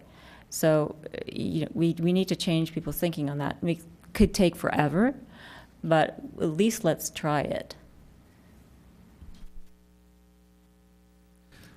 So can we ask staff to work on a pilot and come back to us? I don't think we're ready to develop one here on the dais. Yeah, I think why don't we do that? Why don't we bring a proposal back to you probably at our next conversation on parking on the 20th of March, and fold it all into one, so that it's a comprehensive conversation. We can have a pilot that we can have for consideration for you to take a look at. Vice Mayor Leonardis. Thank you, Mayor Rennie. I was going to make a suggestion, starting at lot 1 and 2 and going all the way to Park Avenue. Make all those 4 hours. That would keep it simple. They're all the same, not some 3, some unlimited. Just make it all 4.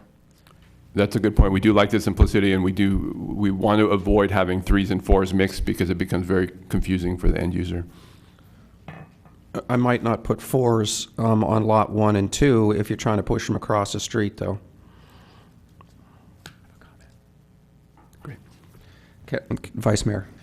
Thank you, Mayor Rennie. I was going to comment on that exact point, because right now lots 1 and 2 are currently unlimited. If you put it at 4 hours and then the north lot is still unlimited, then those who wanted to stay beyond 4 hours would be encouraged to cross Highway 9, as well as perhaps use Miles Avenue. So that's why I would say just keep it all 4 hours, that whole strip behind North Santa Cruz. Okay, so I think we should wrap this item up unless anybody's dying to make any other comments. So let's move on to item number 7, review and discuss special events in general and provide direction on town funding.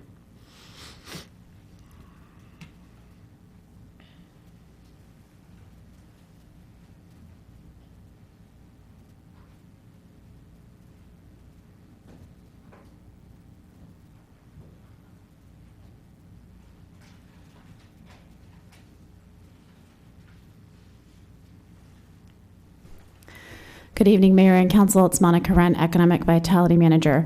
We're back here this evening to continue our discussion from the January 16th meeting on special events.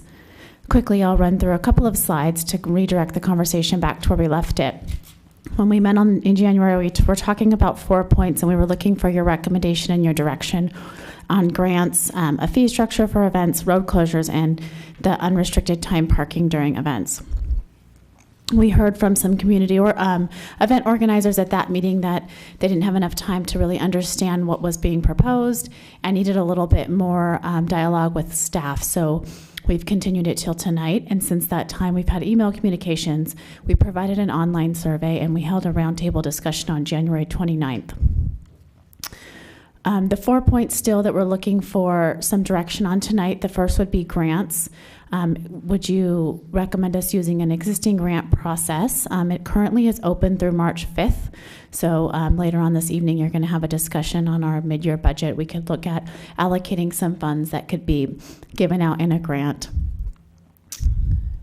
As far as the fee structure goes, we are still working with our consultant to identify what fees would or may change for events. But what we really wanted to bring to the attention, and it's really what we heard from our community event organizers, was the idea that new fees would be created that we've never heard of before. So a lot of our conversation really came around what fees we expect to see in a fee table. So, for example, something that we're still kind of waiting for some direction on, which the town staff is looking, and it's consistent with some benchmarking that we've done, that event organizers should really use and obtain their own equipment.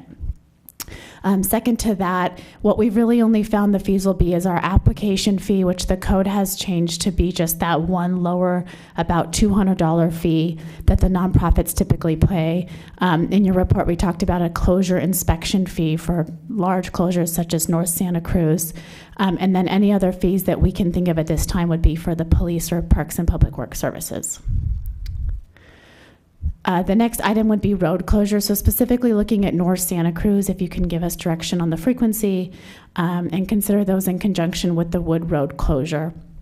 As we discussed at the last meeting, if Wood isn't closed on a regular basis, the behavior would be that cut-through traffic typically takes North Santa Cruz south to get on. If there was an event that closed North Santa Cruz, that behavior would not have changed for the whole summer like we see with the Wood Road closure, and we anticipate the backup in the Almond Grove to be pretty severe during that time. The duration, where staff would recommend single-day events without the overnight closure. And then as far as a closure route, we recommend a consistent route between Main Street and Bachman Avenue, and then the town staff would provide that traffic control map at no cost to the events, and then the event organizers would contract with a professional vendor to implement that control plan. Alternative locations to North Santa Cruz that we've identified would be Plaza Park and then those streets around. So most of us are familiar with the closure that we see for Farmers Market every Sunday, which is Montebello Way and that piece of Broadway. Another option could be the small chunk of Main between University and North Santa Cruz. Both of these closures are less impactful. Traffic can flow through University and through Santa Cruz Avenue much easier. And then finally, we just want to bring to your attention that non-road closure options include the Civic Center or Oak Meadow Park. Finally, we did receive some requests for unrestricted time parking during events, which kind of goes with our conversation that you just had. And that's during events, we look at bringing in anywhere from 500 to 1,000 extra people into town for a designated set of time. Typically, that time is longer than 2 to 3 hours. And we would mostly encourage patrons to either bookend their stay at the event with food, with shopping, so that the time they stay typically is longer. So we've had event coordinators ask to have the timed lots and the time spots on streets unrestricted during events. Finally, one of the recommendations that came from our community organizers was that any change to fees not be implemented until next year. What we wanted to note is that in May, if you do all adopt the new fee schedule, it wouldn't take effect until September of 2018. And that concludes staff's report. We can back up and walk through this if you'd like. We're also here for questions. Thank you. Questions from council? Councilmember Jensen. Thank you. Given our last item, I just wanted to make sure or hear from staff up front. What precisely are their expectations? Is their expectation that there will be, quote, feedback, unquote, or is there expectation that there will be a motion with respect to an action on any one of the items that are laid out in our staff report, for example, grants, street closures, etc., or is this simply a discussion where staff listens to the council and then determines what the feedback is? We're looking for your recommendation on these 4 items. If there's an item that you don't have clear recommendation on and you just have conversation around it, we can use that conversation. But specifically, what any recommendations that you can give us and you can vote on would be helpful. Councilmember Spector. Thank you, Mr. Mayor. Question of staff also. About a week ago, we received an email from Ginger McDonald giving suggestions as to what she thought would be helpful or appropriate. It's not clear to me. Are her suggestions incorporated into staff's report or one of the attachments to staff's report? Yes, we've been working very closely with Mrs. McDonald and the group that she's representing. Her request was an attachment on the report, and we have incorporated many of those requests into the report. What we found during that roundtable discussion is that staff and the community organizers weren't very far apart. There were just maybe some small variations in maybe the language that we're using. I think one of the biggest things that we found is that we have typically looked at our special event planners as our customers, and the group that came forward to us is looking for more of a partnership. They'd like to find ways that the town supports those events and partners with them. I think that was one of the biggest things that came out of it that maybe wasn't clear in the staff report. Thank you. Any other questions? Seeing none, I'll open the verbal communication. I have Ginger McDonald.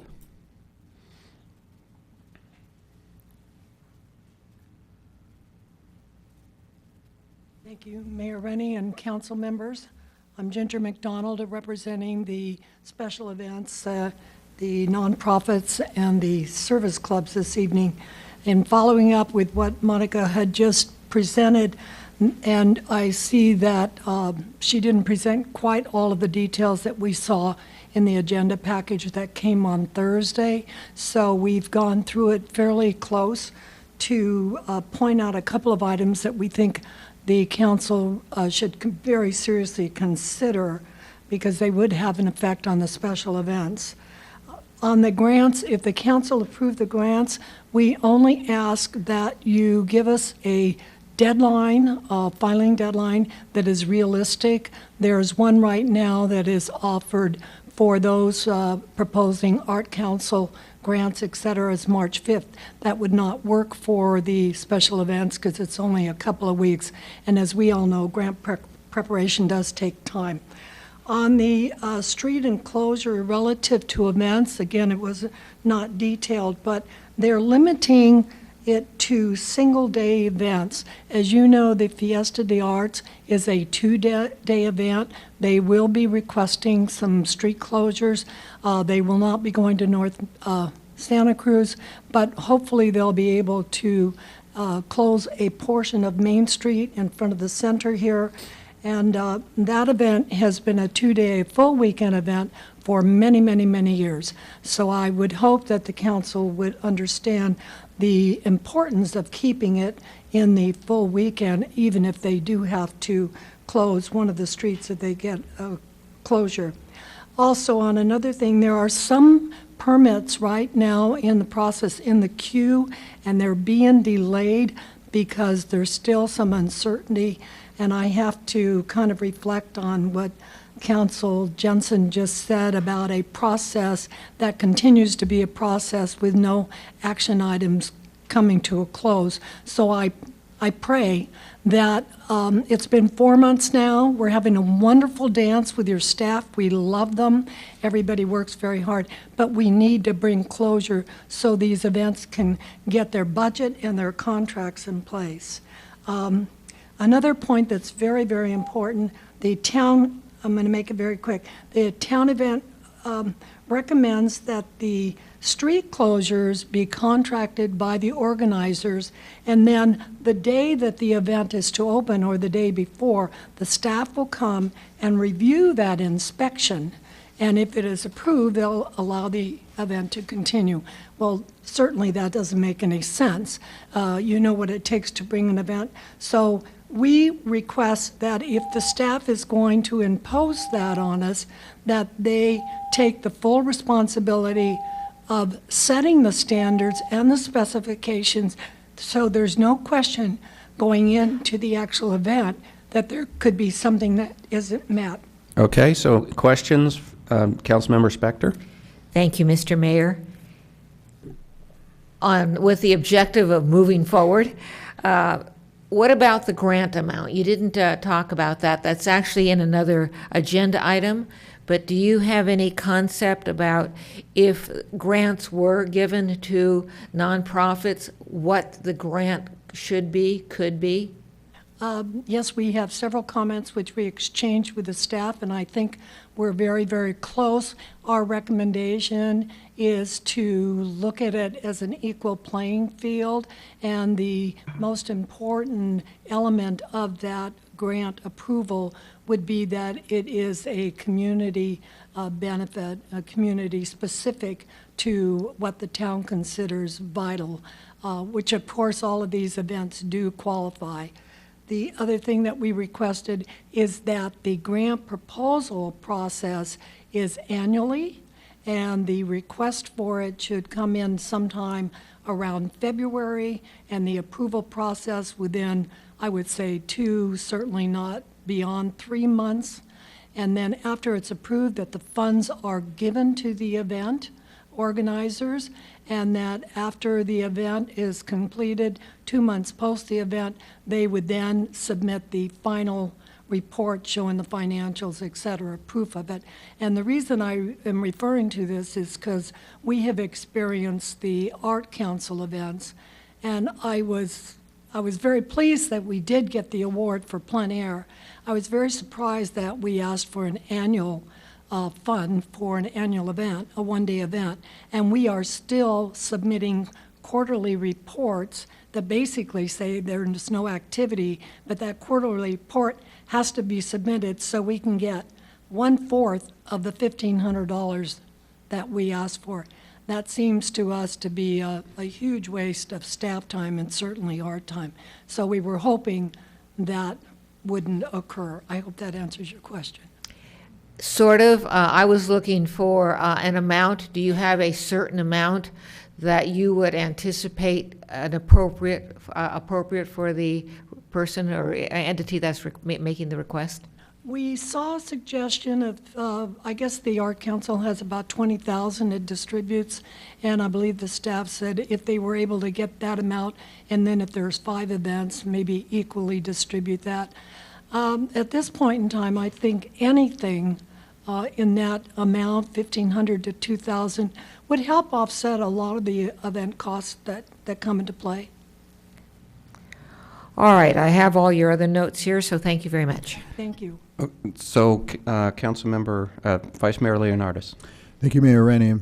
Ms. McDonald, you mentioned that the current grant deadline is not realistic. I guess it's March 5th. How much time would you need to? Well, my reference is that the deadline for the Art Council grants, which actually I believe was announced about 2 or 3 months ago, is that correct? It's been a while. The deadline is March 5th. So if quickly we adopt a grant for the special events, I would say March 5th is unrealistic. We have to give them at least a month or 2 to pull it together. So you would need by like May 5th, perhaps? I think that would be very reasonable. And they could do it sooner, but they're not going to do it if you give them 10 days. Go ahead. On the street closures, you said 1 day at a time. You brought up the Fiesta de Arts as an example of needing 2 days. Would it be a good idea to say street closures from 1 to 2 days, a max of 2 days, or 1 day at a time? You have to apply for Saturday, say, and then you'd have to apply for Sunday separately. Let me address the last statement there. Applying for an event that occurs 2 days singularly, I think would be a lot of extra work. It's one package. I do feel that the closure of North Santa Cruz for 2 days or full weekend is quite an imposition on the town and on the residents, et cetera. But I think a consideration for other street closures, say Montebello Street by the park, or if it were to be here in front of the Civic Center, to be able to have, like the Fiesta, the Arts have their trucks there, the food trucks for the weekend, I think that would be very reasonable to do that for 2 days. So I guess an answer to that is it's specific to where that will occur as to 1 or 2 days. Okay, thank you. Councilmember Jensen. Thank you. Ms. McDonald, you were talking about as a criteria for the grants that something demonstrated community benefit, and I think you used the word vital. And so one of the difficulties with the grants is that you want to award them fairly, so oftentimes there's a point system, there's definitions of how you're going to determine something. So if I were going to award a grant and someone came up to me and said, you have to give money for this event because it's vital to the community, I would say to you, well, one person's vital is another person's boring. So how do you, what other kind of criteria might you suggest, if any, for grant awards? Well, thank you. That's a very good question. And I think the other areas, when we say benefit to the community, we're talking about a couple of things, the vital community programs, the beneficiaries. This year, plein air is not going to take place, but we have a situation where there are a couple of organizations, beneficiaries that are very dependent on the funds that we raise through our fundraiser. Has nothing to do specifically with this question, other than to say that there are programs that will not move forward if they do not have certain amount of funding. And if they are dependent on these special events to fund that, then I think that's an important criteria to put into play. The other element is, what does it bring to the community as a whole? The residents, the children, and also the merchants. Excuse me.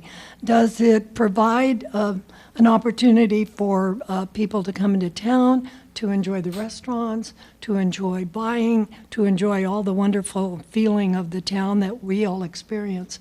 So it's a little subliminal in some ways, and I apologize, because how do you tack that into a criteria? But I think it could be a 5-point criteria. Any further questions? So one question for you. Were all the organizations okay with a once-a-year grant? I mean, it pretty much means everybody's got to be planned by the January or February so they can get their grants going, right? Was everybody okay with that? They were very pleased that grants kind of surfaced at the top and provided something for special events that we hadn't had before, and they would be able to work within the time frame. Now this year, everything is moving. I mean, all of this should have been done last fall, but obviously we couldn't. So now that if we have grants issued and the deadline is May 5th, that means a lot of activities got to take place to apply and to have them approved. But then I would assume, I would hope that by the end of 2018 in the fall, the announcement of those grants will go out, and then by February, the approval of those grants would be in place. That would give the staff 4 months to actually review and evaluate and analyze them. Okay, any other questions? Seeing none, thank you. Thank you. I don't have any more cards on this subject. Would anybody else wish to address us? Seeing none, I'll close the verbal communication and come back to council for questions, comments, motions. I'll start off with a question. So Ms. McDonald kept talking about an art commission doing grants, but I don't think all of the events are really art related, are they? Were we thinking Arts Commission is going to do this, or is the chamber grants for chamber events, helping put up wreaths, things like that? How would we do the grant process? So currently, we use both our Arts and Culture Commission as well as our Community and Senior Services Commission. The latter commission handles the Human Services grants, and then the Arts and Culture Commission handles all art-related, including event-type grants. Our suggestion would be that if it's the will of the council to create a separate event category of grants, that we would ideally run it through the Arts Commission. However, if the council says, let's put $5,000 or $10,000 towards it, I think the issue about, what are the criteria? If we get 5 applications, we just divide the number by 5. Or if we get 8 applications, we divide the budget by the 8, assuming that they also get an approved special events permit. We wouldn't want to give money to an organization that doesn't have an approved special event permit. So I think we could make this fairly simple. We do have some excess funds from savings from last fiscal year. So we were thinking that we could even do something for this current summer set of events. But if the council's more willing to hold that money in abeyance for events that would happen in 2019, we're happy to run a grant program for the following year. We were just trying to think of what we could do in the spirit of partnership. And are you more inclined for a grants version where there's a pot of money versus a subsidized? It's sort of an open-ended, how much it costs the town, because if there's more events that are automatically subsidized, the number gets larger? Well, I think the challenge is really then it becomes a much more complex process to administer. And grants already are a fairly time-consuming project for the town manager's office. So we were just thinking, how could we utilize an existing process, which is our Arts and Culture Commission? They vet all the grants currently, and we would just take it on its merit. So it would be easier if we were just handling a dollar amount as opposed to anticipating staff costs and then subsidizing off of an anticipated cost that we wouldn't really be able to nail down. Okay, other questions? Councilmember Jensen? This isn't actually a question. I'm just going to try it in the interest of moving forward and partnership. On page 2 of our staff report, at the bottom, there's paragraph A, which says, divide the total amount of grant funding evenly amongst a specified number of grant recipients. For example, $10,000 is allotted for a special events grant program. And then, as Ms. Pravetti said, you divide it among the applicants. We wouldn't have to worry about what vital meant or community benefit meant. It's something that we could put in place now as a pilot to get things off the ground, and then revise if and when needed. So my motion would be that we, for grants purposes, adopt that option that's on the bottom of page 2 of our staff report. And that would not include any specific amount at this time. That's still to be figured out. I'm looking at the 10,000 on the bottom because it's talking about a 20,000 distribution for grants. Certainly, if somebody wanted to suggest something additional, a different item on the program, I don't know if that would be, but I was just trying to get something off the ground, do something that's on our paper and recommended and the staff is comfortable with. So I was going with the 10,000 figure on our staff report. Councilmember Spector. We do need a second, by the way. I'm going to second the motion, and then I'm going to add that either as a separate motion or as part of this, I would suggest that we add the deadline for this year being, make it May 5th or something like that. I would be happy to accept that as part of this motion. Okay. So I second the entire part of okay. motion. Other comments? I guess my first concern is on the 10,000 because I know we're working on our fee schedule and we're going through the whole process of really determining what does it cost us. I'm a little bit worried that our fee schedule is going to be something much larger than what events we're paying in the past, and 10,000 divided by 5 may mean they're still paying a lot more than they were in the past. So I don't have any feel for what the right amount is. Go ahead. If I may, please know that because our fee study is just now getting started, the current fees are going to be running all through this event season. So essentially for 2018, we know what the fees are. They're not changing. The earliest that the fee schedule will go into effect would be September. So that might affect a fall event that would happen mid or later on after September.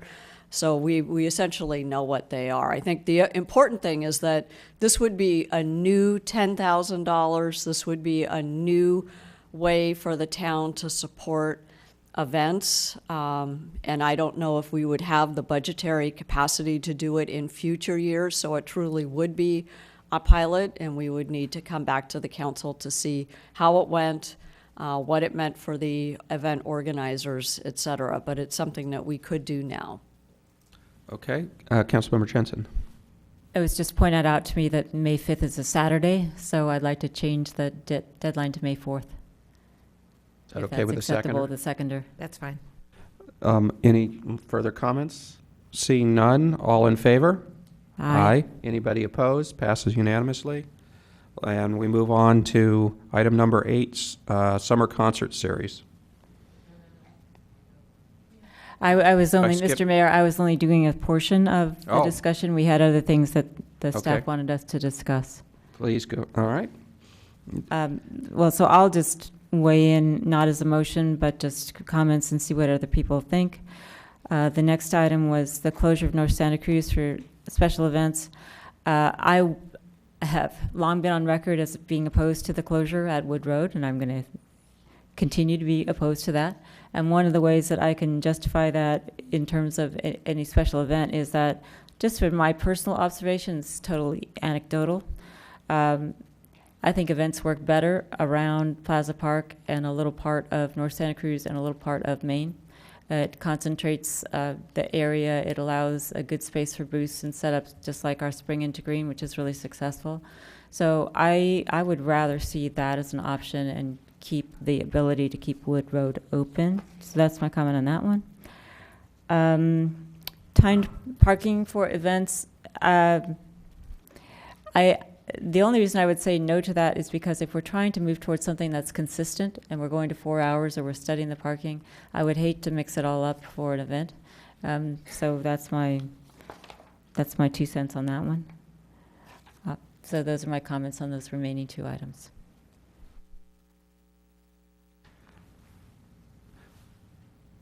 So I'm not sure what that means. I'm That also, just means that staff was looking for feedback and recommendations, so I'm just giving you my feedback, and then if somebody wanted me to convert those things into motions, which I doubt, then we could go from there, but that's my 2 cents on those other items.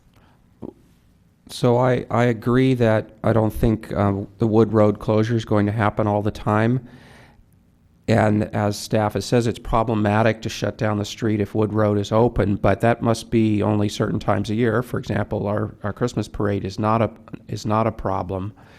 I gather if we don't have a shutdown planned, we would then require the organizer to pay also to shut down Wood Road. What is staff's thought on that? The thought is that Wood Road would need to be closed consistently because the behavior would be unlearned at that point. So if you just closed Wood Road as a one-off, we would still have that cut-through traffic that tries to take North Santa Cruz south to get on. So it would have to be almost that habit. And you are correct. We're looking just at the summer months. The kind of Memorial Day through Labor Day is the question here, is should we allow North Santa Cruz to be closed for events if Wood Road isn't closed from May to September? Okay. Councilmember Spector? Let me weigh in on these things also then. I agree with staff that if Wood Road is not going to be closed, Santa Cruz Avenue should not be closed, since we do not know to what extent Wood Road will be closed. We should not be closing Santa Cruz Avenue.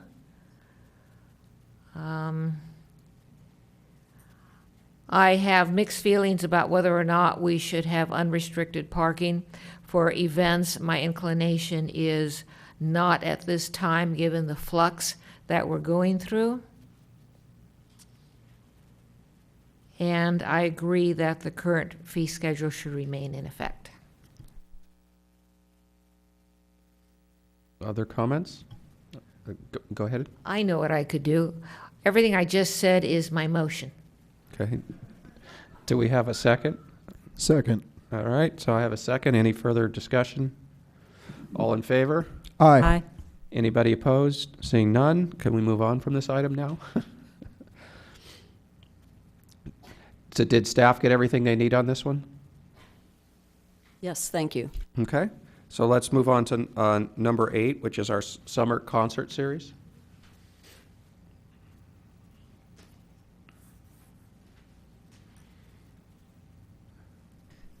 Me again, Economic Vitality Manager Monica Wren.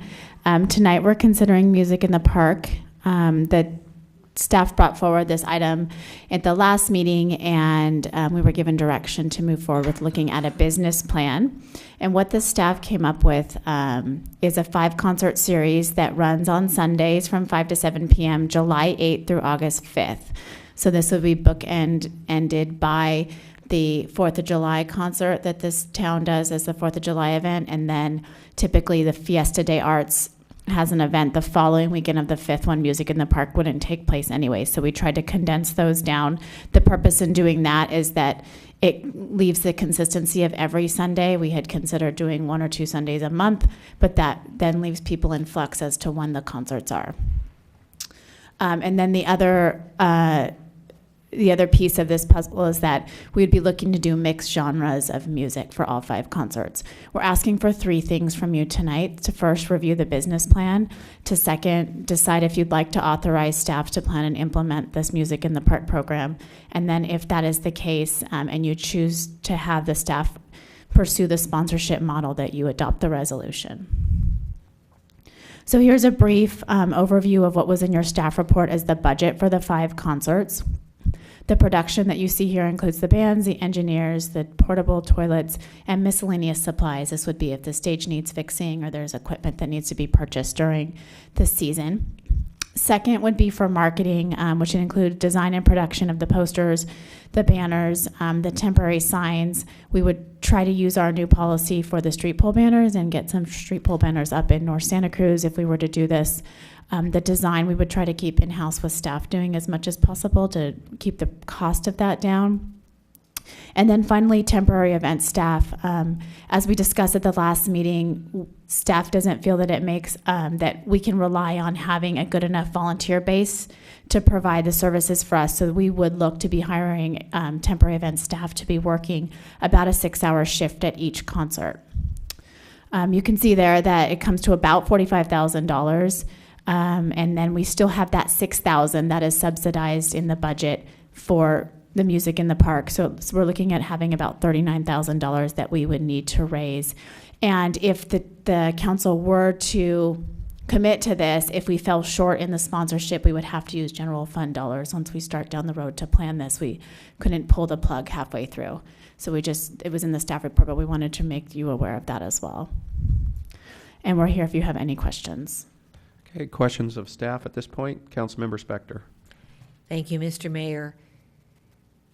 What is staff's level of confidence that they can raise the $39,000?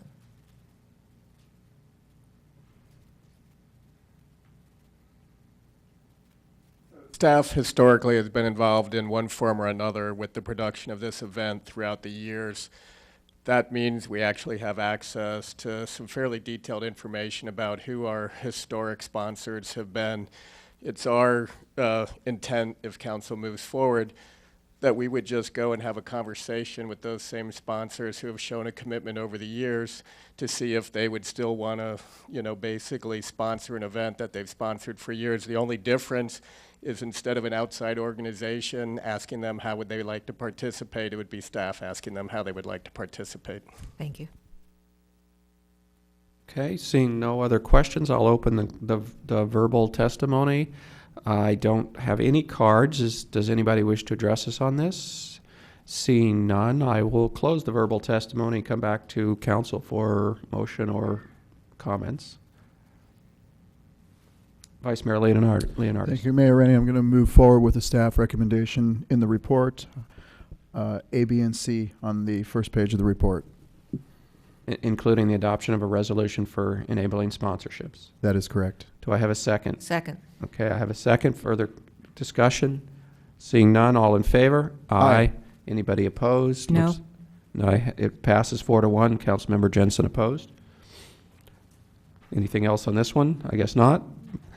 Moving on to item number 9, fiscal year mid-year budget.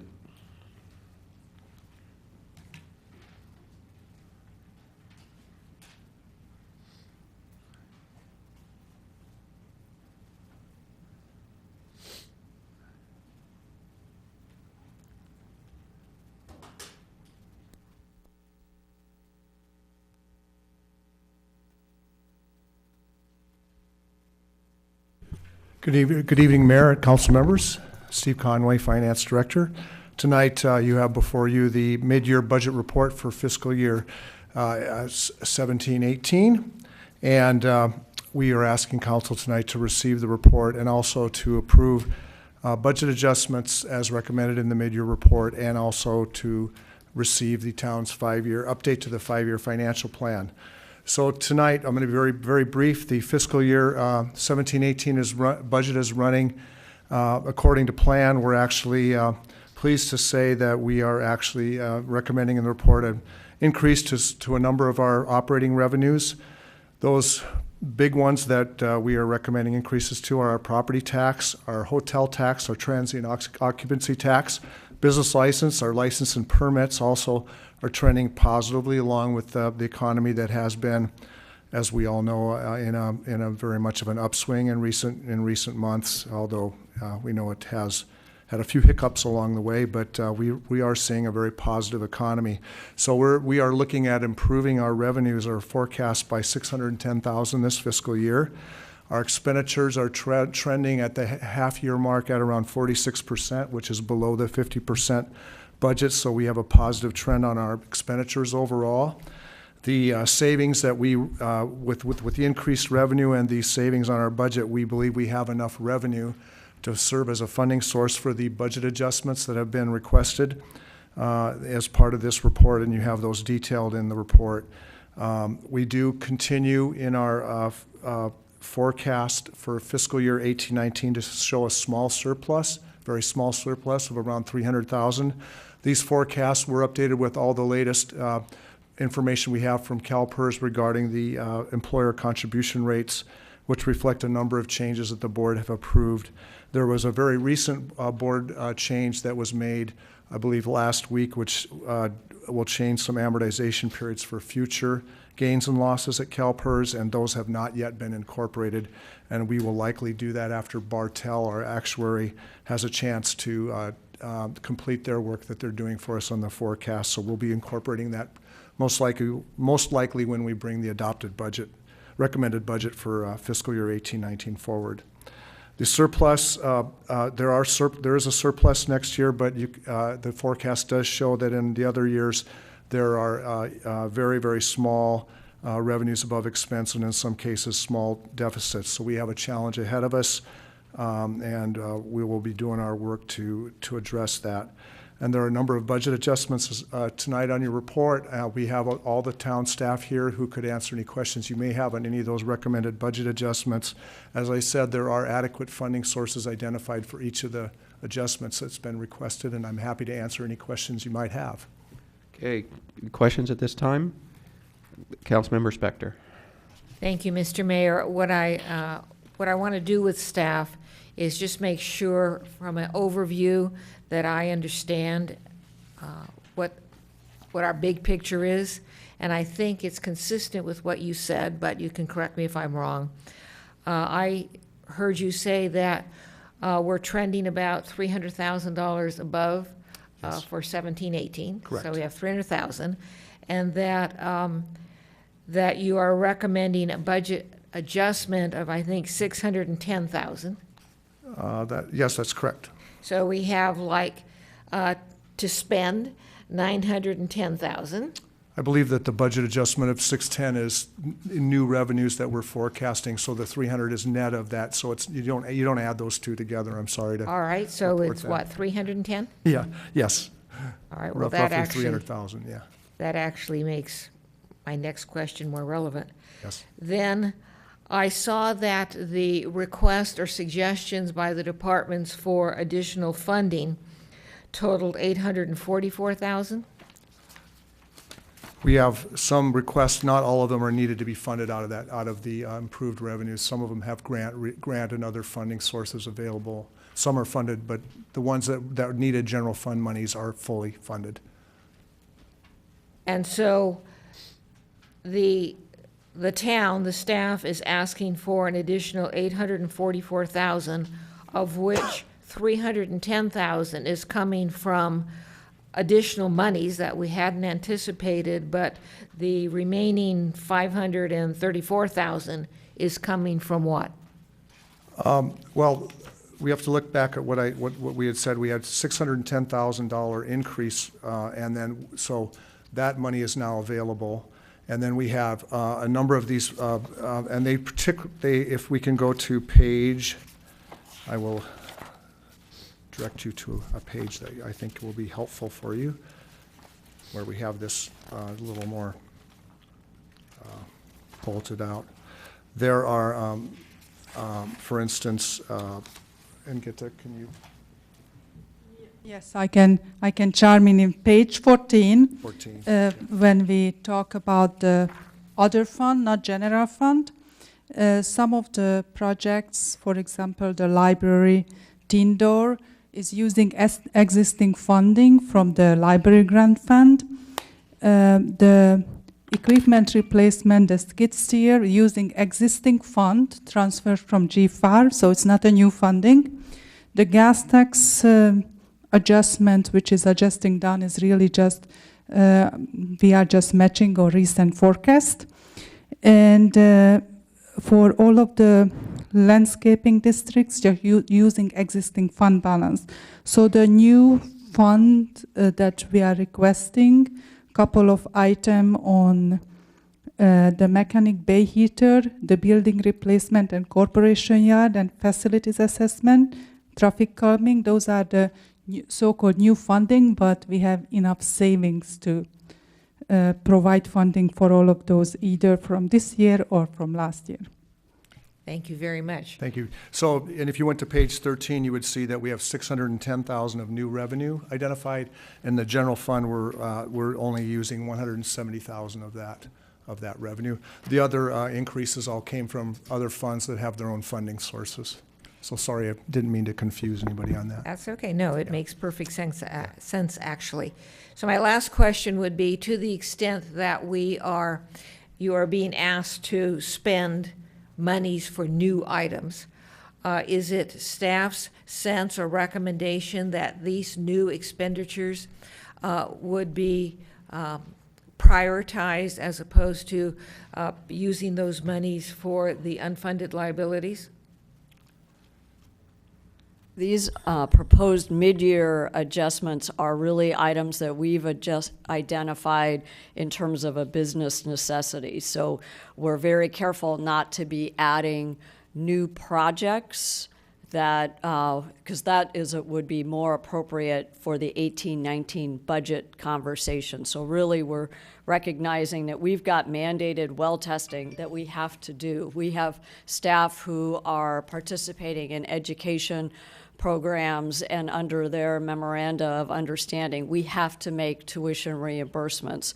So many of these are even though I know that they are expenditures, they are items that we believe are necessary so we can keep the business of the town moving for this current fiscal year.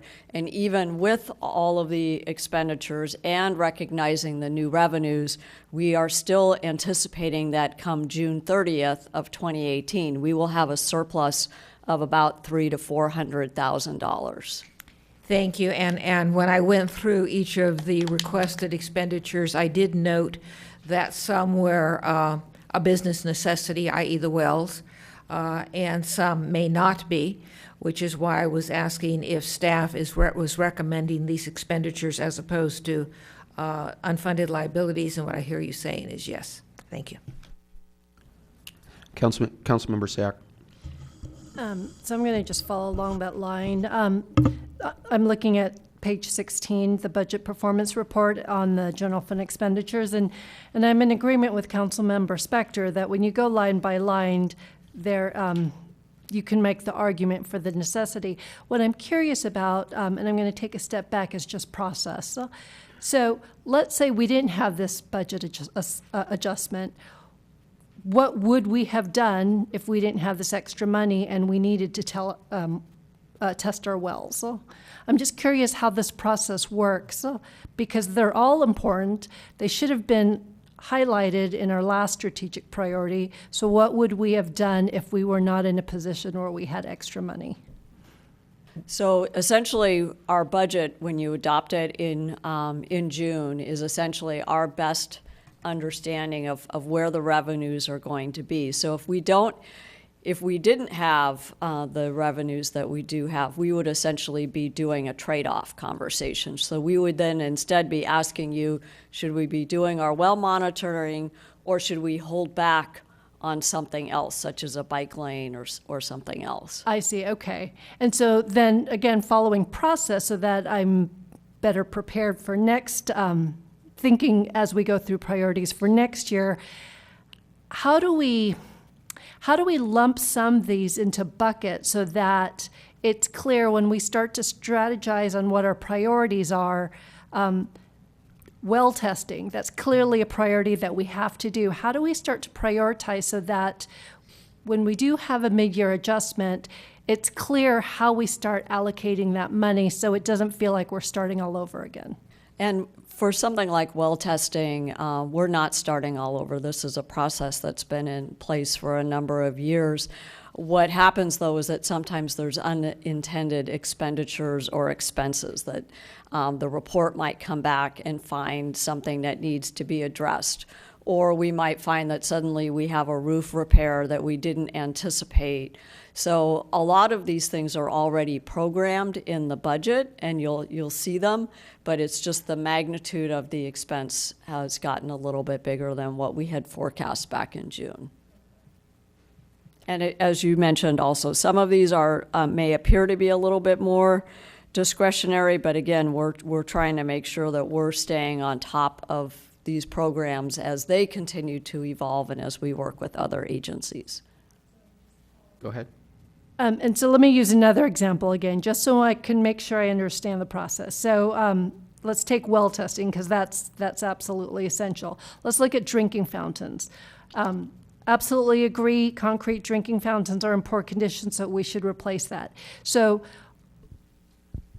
trying to understand how this works, with all our parks, is there a limited amount that we allocate? And as funds are available, we basically go down our to-do list? Is that how Parks perhaps does their prioritization? Thank you for the question. Matt Morley, Director of Parks and Public Works. Yeah, so we do take a look at our parks and have been working on doing an assessment and are continuing our assessments of not only our parks but all of our infrastructure to identify what our overall needs are, so that you have a bigger picture understanding of the totality of the town's needs, because I think there's a few needs out there that you'd want to be aware of, much like we do with the streets. The streets, we have a pretty good analysis of what our needs are, and we're able to program those. We're not able to get them all up to par, but we're able to pick away at them. In the parks, is similar. Typically, we bring parks projects through the capital budget, and then the smaller maintenance items, the day-to-day things, we would handle through the maintenance budget. Where those maintenance items become a little bit bigger, like with drinking fountains, we'll come back and we'll say, we'd like to replace these drinking fountains. In this particular case, the drinking fountains are not functional. It makes sense to do it now versus waiting for the fiscal year. So we'll bringing that to you now for your approval. We have an option as with all of our capital projects and all of our maintenance items, is we could choose not to do them now. So we could make those drinking fountains safe and leave them until there's a different time that we want to allocate funds to them. That's always an option for all of our items, and that's our deferred maintenance backlog that we have on all of our infrastructure, whether it be streets or concrete sidewalks or tree maintenance or all of those. Councilmember Spector. Thank you. Following up on what Ms. Syak was saying, as I go through the list of requested general fund expenditures, which is on pages 16 at SEC after that, some of the things like the well testing seems imperative. Other things like park brochures and ergonomic furniture does not. When viewed within the lens of a somewhere between 50, 60, 70, $80 million unfunded liability indebtedness. So the eyes that I will be taking to this issue, maybe not this year, but in the future, will be looking at those line items and seeing how they compare with this significant and growing indebtedness of the town. Okay, so I have a question. Maybe I misheard when Councilmember Spector was talking through the numbers. I thought you came up with 310 as the net, but when I look on page 19, the net that's available seems to be 440, and you told us it was 610 plus a 610 additional revenue, and then 170 additional general fund spending, which also comes to 440. So I don't understand where the 310 came from. Go ahead. Our budget manager will respond to you, Mayor. So Gitang Vari, budget manager, or general fund surplus is over $400,000, and this is what's reflected in on the page of 14th in the budget performance report, but we had a typo what we originally distributed, the staff memo, and we issued a desk item that corrected that typo. And basically the 100,000 we left out from the forecast. It was the 100,000 that we received the day when we, from the clean energy GPA, we got the refund, and we just wanted to reflect it in the mid-year. So the total is It's 440? 400. The Yes. staff report says 300, so I was just being consistent with the staff report, but there is a desk item that raised it to 400,000. But essentially it was 300, except we got a last-minute correction that we put in for the SVRIA and clean energy, excuse me, clean energy. SVCEA. SVCEA, clean energy. So Okay. that raised it another 100,000. Okay, thank you. But I've been thinking all along of 300,000. That was my mistake. Sorry, but. Other questions? So do we have an action item? Oh, I have to open public testimony. Would anybody wish to speak to us on this item? Okay, please come forward. If you haven't filled out a card, fill one out afterwards for us. Okay.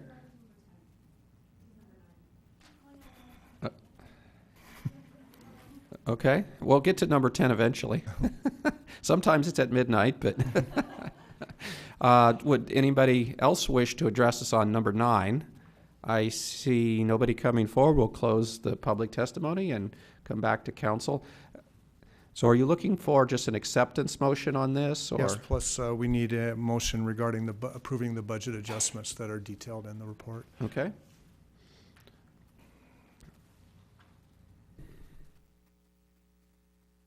Vice Mayor Leonardis. It's the same motion as last time. Items A through C on page 1 of the staff report. Move approval. Okay, do we have a second? I'll second. Okay, I have any further discussion? Go ahead. I'll be supporting the motion. I guess, and I just want to clarify, I wasn't trying to pick on parks or the wells on for any particular.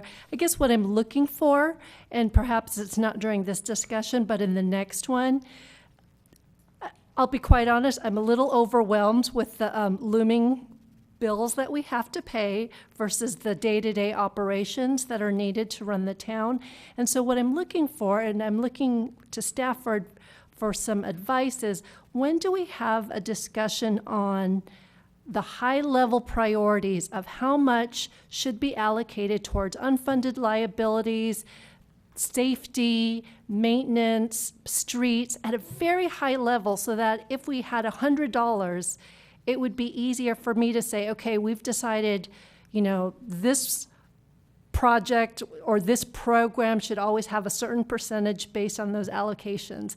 And that I don't feel like I have to get into the weeds of how each program should be administering when money's available, but it just ties to the larger priorities that we set for the year.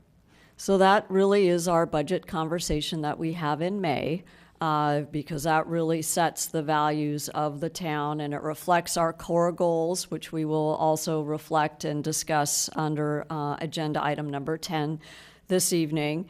The council should also remember that it has made significant progress on the unfunded liability issue. I know there still remains concern and that there's more that the town can do, but you should know that the Finance Committee made really good strides last week, and we are going to be proposing an even more aggressive way to make sure that we are on top of this issue. So we're ahead of many other cities.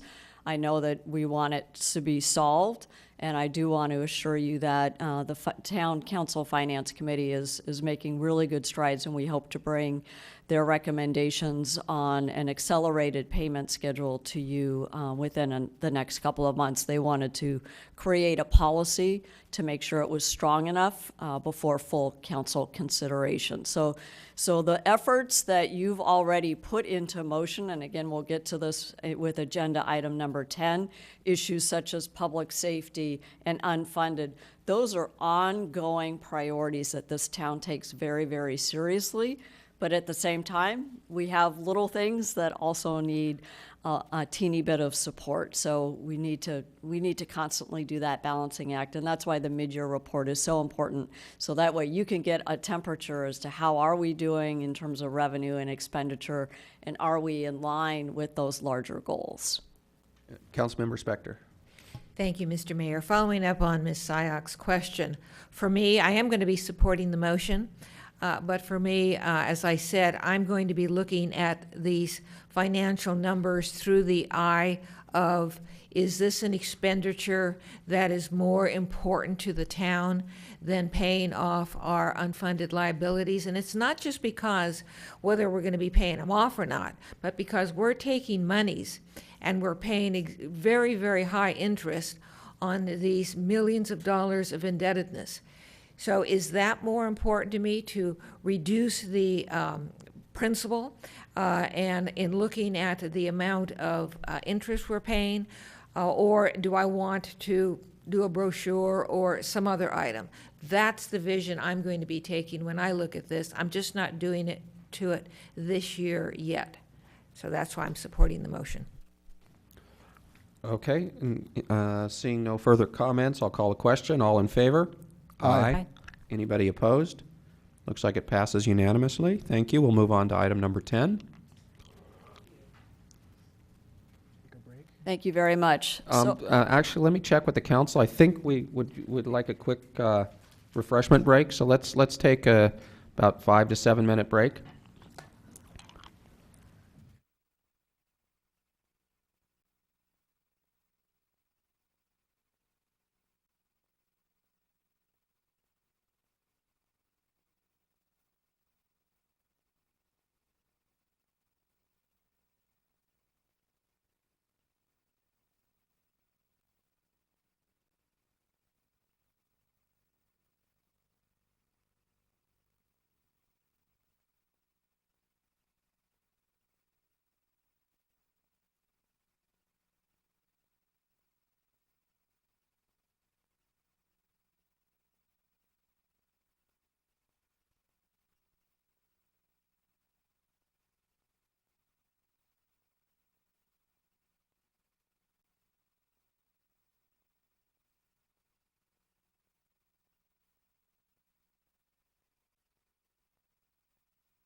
let's get started so we can get finished before midnight.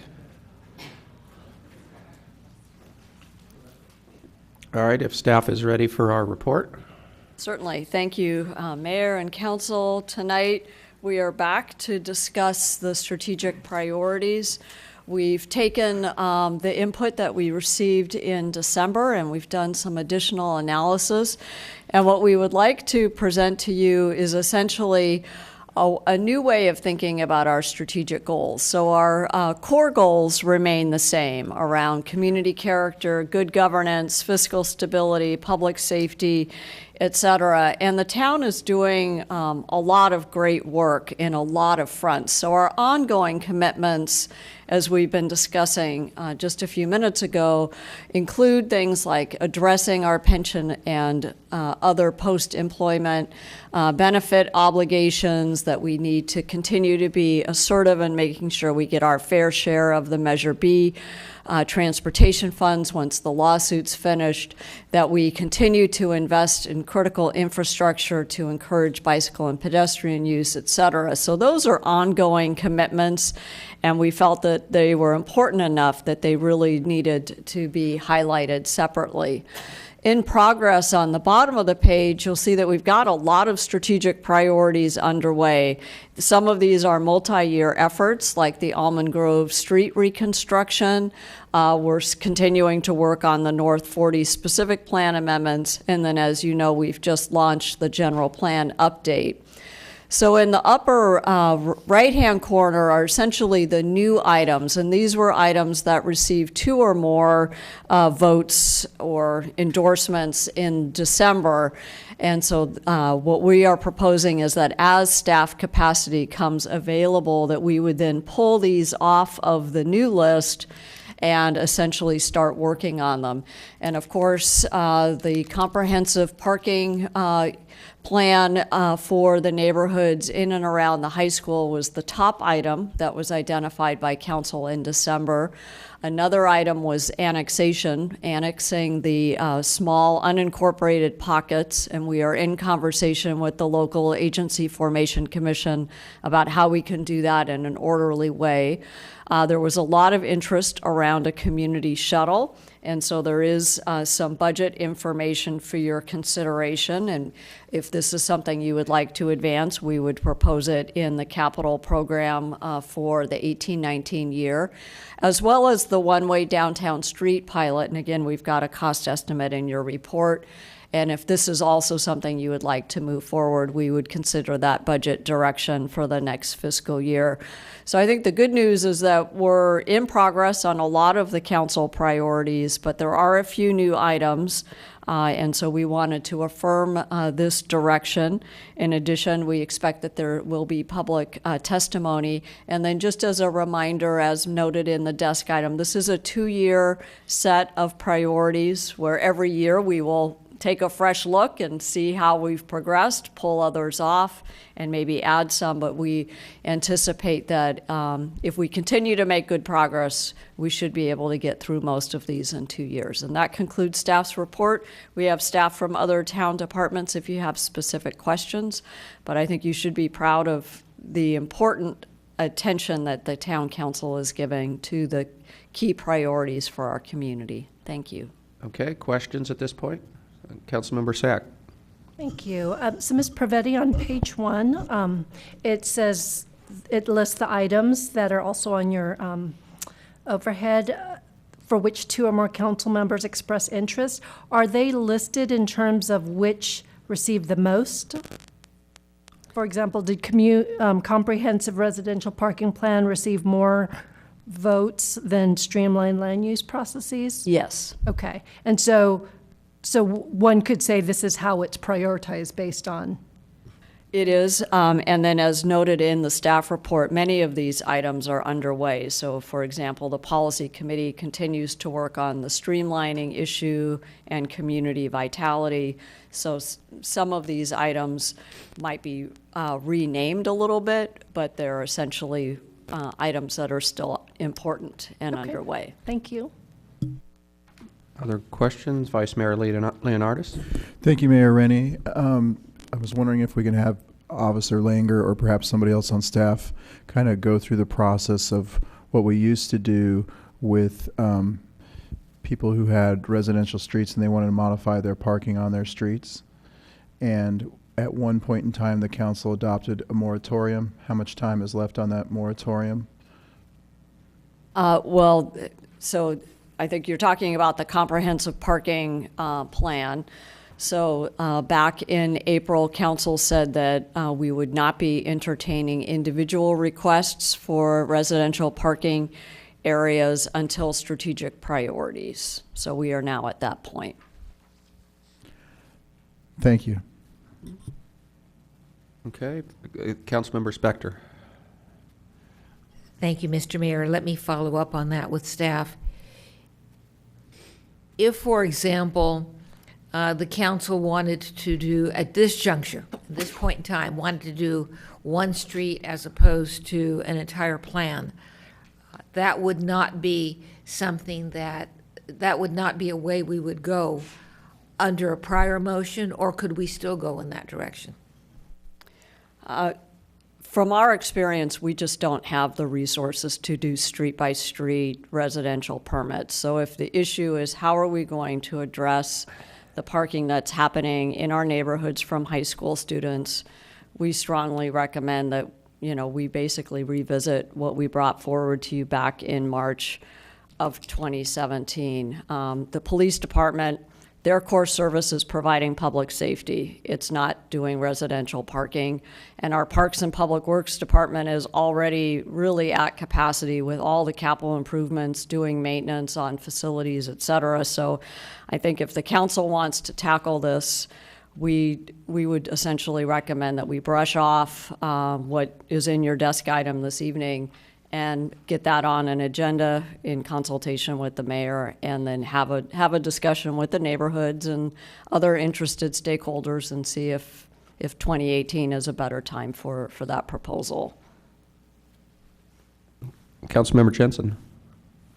Just following up on that, it's a procedural matter. If the council wanted to adopt the comprehensive parking plan that it did, in fact, adopt in March 2017 before it then changed its mind at the next meeting to accommodate Alpine Avenue. Could it do that tonight? Could we simply say, we have the map, we have the desk item, and the streets that are particularly vocal, that being Loma Alta, are represented here, the others were represented before. Could we adopt that, or we would have to go through an individual, assuming that the council were even interested in doing that? A, could we do it? And B, if we could not, would we have to do some separate noticing as opposed to doing it tonight? We would not be able to do it this evening because it's not an agenda item per se. It would mean someone would have really been digging into all of our reports to understand that that was even a possibility. If there is interest on the part of the council, we don't need to do any noticing. It's as simple as just putting it on an agenda. This is not a public hearing item under our zoning code or other codes. Okay, I have a question on the one-way downtown streets. We were talking about parking in the downtown earlier. It seems to me that is an opportunity to gain possibly 100 or more spaces if we're doing diagonal parking. I guess it depends on how many parklets we let in, but when I go out and look and think about it, it looks like, you know, maybe you gain for every 2 spaces you can now get 3 cars if you're diagonal. So up and down the street, are you thinking that's turning into a lot of new parking spaces? Thank you for the question, Matt Morley, Director of Parks and Public Works. So there is a potential, yes, to pick up parking, but as you noted, there's going to be competing priorities. So what do we want to do with multimodal transportation through the downtown? Do we want to capture some space for bike lane, or parklets part of the plan? All of that is part of the analysis that we would do through this. And ultimately, yes, it could pick up parking spaces, or there could be other economic vitality type efforts that you'd want to incorporate that might minimize the pickup of parking spaces. So we'd want to look at that, and that's what we factored into this proposal, is actually doing that analysis, bringing some options back to the council for discussion, and working through that with you. Okay, thank you. Any other questions? Seeing none, let me open the public testimony at this point. Let's start with Jennifer Leibthal. Hopefully I said that correctly. I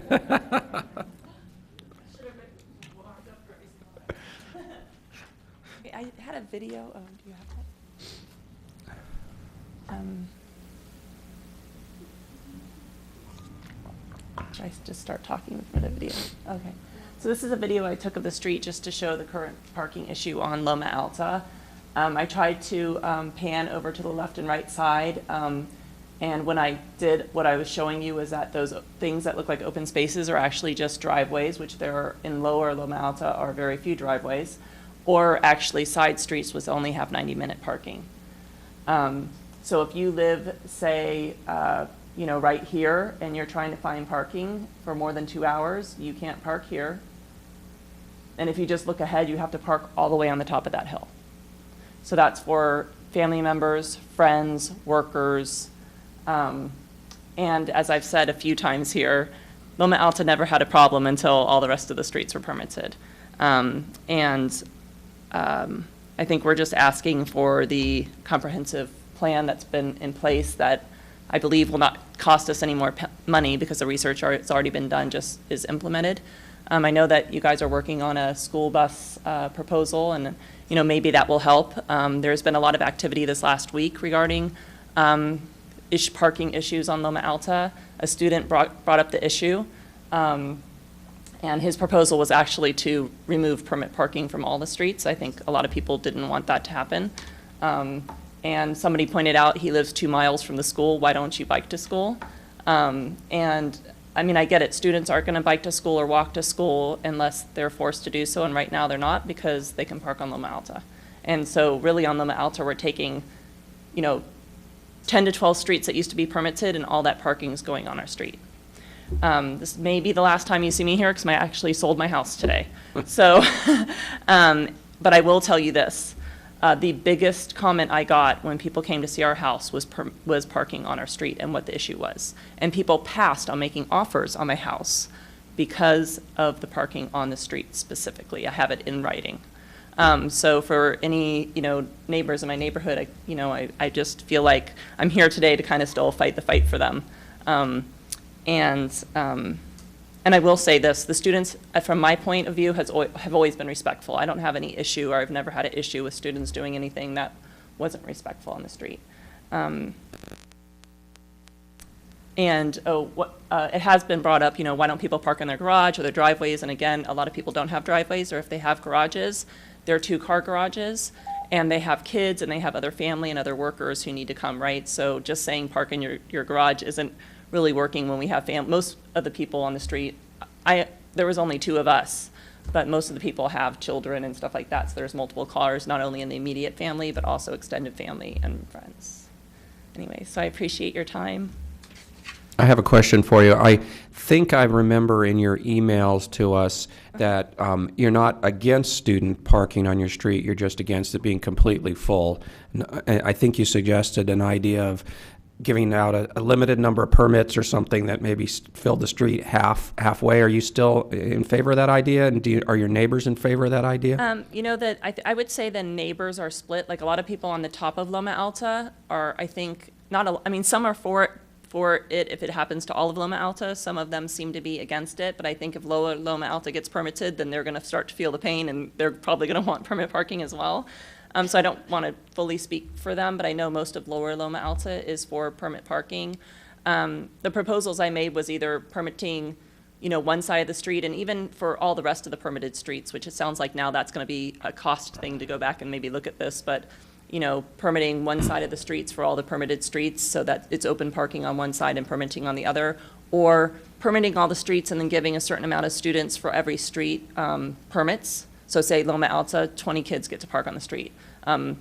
Johnson, 20 kids get to park on the street. The one street, I think, Alpine, is very narrow.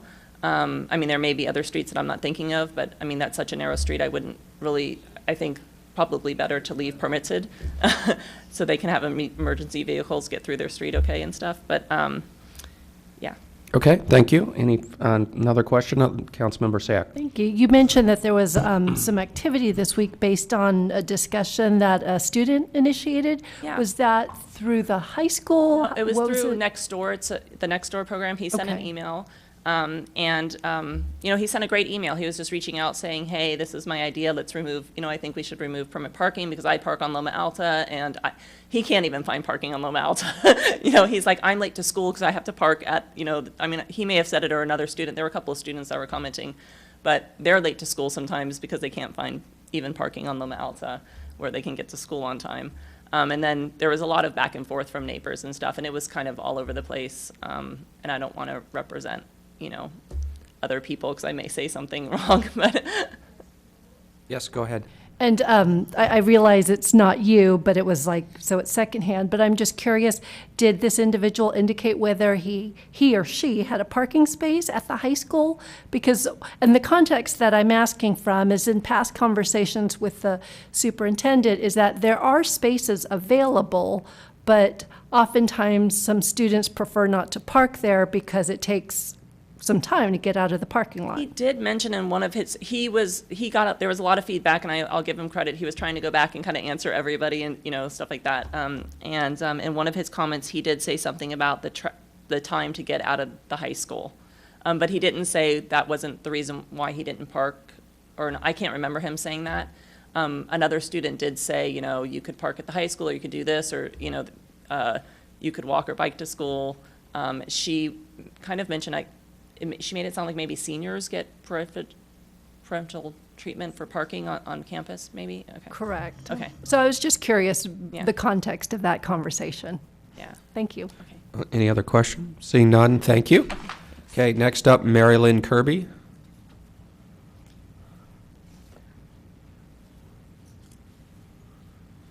Thank you, Mayor Rainey and council members.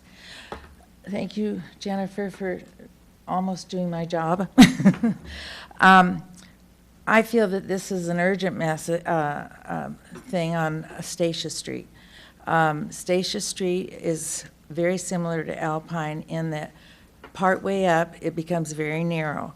And recently, the no parking signs have been put across the street because emergency vehicles, United Parcel, or any larger truck cannot come down the hill or go up the hill if there's parking safely. My particular problem is I am right at the spot where the street narrows. And I've got a picture here, but I'm not, I can swing it around if you want. My car has to be about 2/3 out in the street before I can see if a car is coming downhill.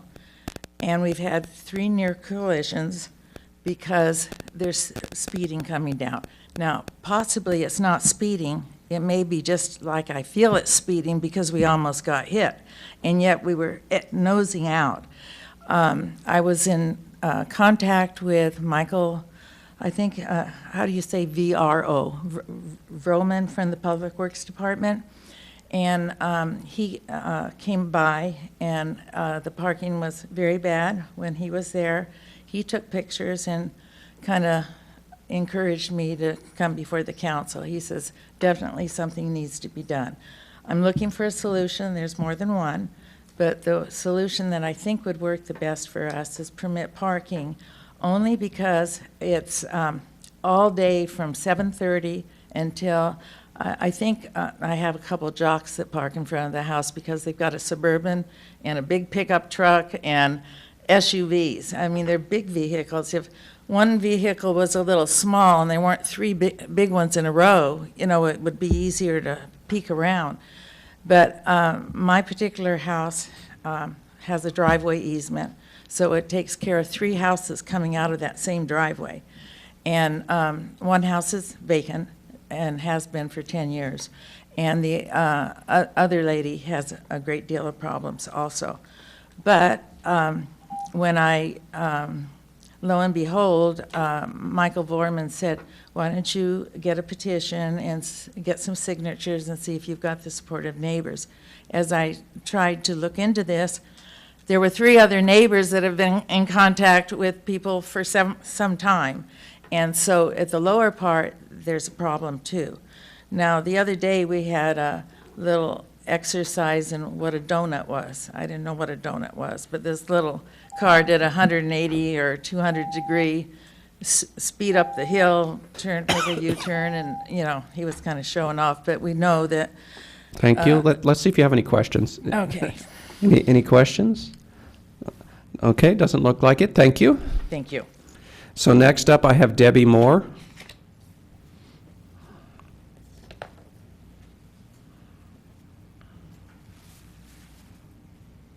Hi, my name's Debbie Moore, and I'm on Stacia Street also, and I'm in the beginning of Stacia Street. And the concern with the high school parking is a huge safety concern because we're not able to get emergency vehicles up to the middle of the street because both sides are full of parking. And I have 2 children with health conditions, and there's a concern that if there was ever an issue that they wouldn't be able to get care. There's also a concern because we aren't getting our bills and some of our mail because they block mailboxes and then our mail's not getting delivered. So there's a problem with that. The students that park there, they park there really early in the morning and sit in their cars and party. And then at lunch, they all come back to their cars, and the bottom of the street is like Party Central, playing Frisbee, doing the donuts in the car, you know, loud voices. Sometimes they're rude and obnoxious if we ask them to move to get in our driveway. So there needs to be something done because we spend a lot of money on our house. We live in such a nice neighborhood, and now it's crowded. We can't get emergency vehicles in. The UPS man can't park to get to our house to deliver packages. So we're trying to figure out what could be done to help our street. And we thought permit parking would be a good idea. So I don't know enough of what we're able to do, but I thought I should give information about the situation we're having. Okay, thank you. Any questions? Vice Mayor Leonardis. Thank you, Mayor Rennie. You mentioned trouble with the UPS drivers and the ambulances. Yes. Is there any other difficulties? For instance, people who come to mow your lawn, clean your house, deliver your regular U.S. mail, do they all have difficulty? Yeah, they have nowhere to park, and they have nowhere to go. So sometimes they're down the hill, or sometimes they give up and they'll call us. One more question, if I may. How long has this condition been? I think it's been the last couple of years. It's been this year and last year. It's ever since they all moved from Alpine. Before that, we never had anyone parking on our street, you know, other than the neighbors. So it seems that once they moved off of Alpine, they moved over. But the problem with our street is it's so narrow. And so they did do a red painted line on the bottom to help, but it doesn't go up enough because it's very narrow with double parking. Then it gets a little wide and then it narrows again. So it's not a regular street, and there aren't sidewalks on our street. And I should have brought pictures, but I didn't. Go ahead. How long ago did the red curb go in? Was it in the last year? A year ago. Thank you. Okay, any other questions? Seeing none, thank you. Thank you. So next up, and I'm not sure I can read the last name, it looks like Suzanne Rivers? Rivers, okay.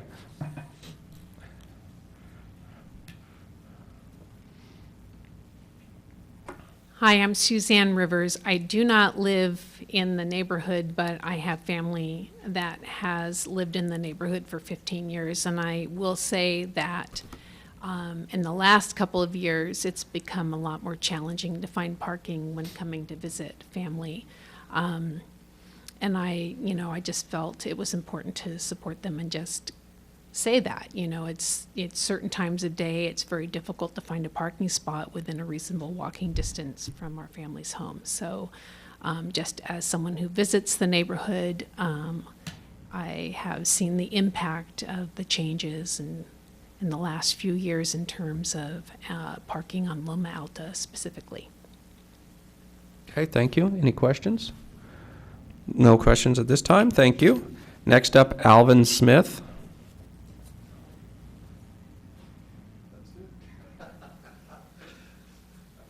Thank you. I just wanted to speak in support of Mary Ann's point. I'm her neighbor right across the street, and her house, or the street really has a choke point that narrows down you know, as we were talking about, if there's somebody parked on the other side and I put out my trash cans, it's game over. You know, there's only room for one car coming in and they have to wait. And when I'm backing out on my driveway, or coming into the driveway, it's pretty tricky when there's parking there.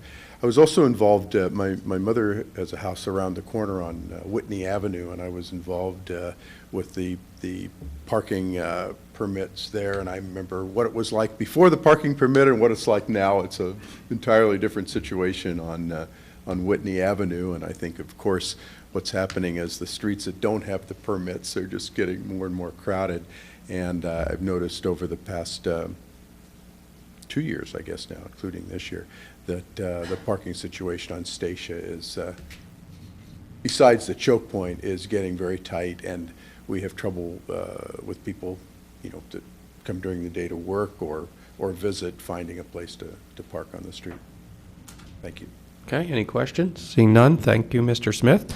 Next up, I'm not sure I can read it. It looks like Sid and August Ramney.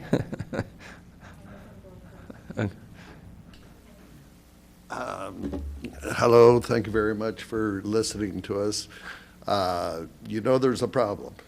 You've taken parking and you've given certain streets no parking, so it's all going to the streets that, like our small street, they're jamming us. I went to I was the one that got the red curb painted in front of our house down at the end, because I went to the fire department and I said, hey, how wide's your fire engine? They said, we don't know, but they got a 25-foot tape and they measured it. And I can't remember what it is now, it was a year ago. And they said, but our mirrors stick out another foot on either side. So Mr. Marley met me and we measured out in front of my street. The fire engine only had 1 foot on either side to get between the cars to go up in case there's a fire. So we painted down at the bottom enough room where it narrows the most. So there is a problem. You're going to hear everybody, there's a problem. What are you going to do about it, and what do we need to solve this problem? Okay, any questions? Seeing none, thank you. So wait, is there an answer when I ask a question? No, we don't answer your questions. We take input from you. And tonight, what we're doing is we're looking at, should working on this be a priority, and then staff will come back with suggestions at a point in the future. Okay, let me ask you another question then. Do you think it's fair that some of the streets, there is no parking, so on smaller streets that ours is really little, and Alpine is right there, is it fair that they have no parking and everybody crowds to the little smaller streets?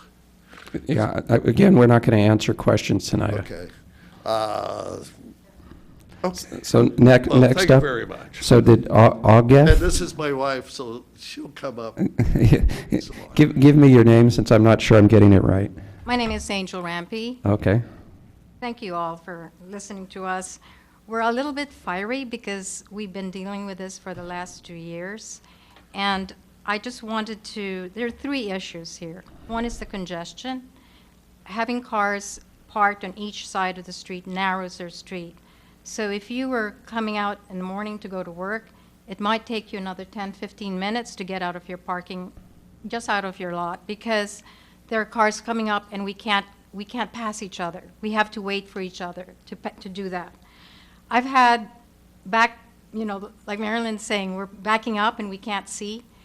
The children are not patient. I have 3 sons. I know what it's like. They're not patient enough to wait for us to back out. They try to dodge us as we're backing out. So imagine yourself doing that every morning, trying to figure out, am I going to hit a kid? Because they also come down on skateboards. Statia is a very inviting place for the children because unlike Loma Alta, where you have the distance, they have the narrowness. They can party very well together, and they do. And I'm not allowed to tell you what they do in those cars, but they do. The other thing is, so congestion, safety. Not only do we have fear about ambulances having to go up and down. We have children, a lot of children, new children in the neighborhood. We also have seniors. So congestion is an issue, but we've also had cars that have been right on the fire hydrants.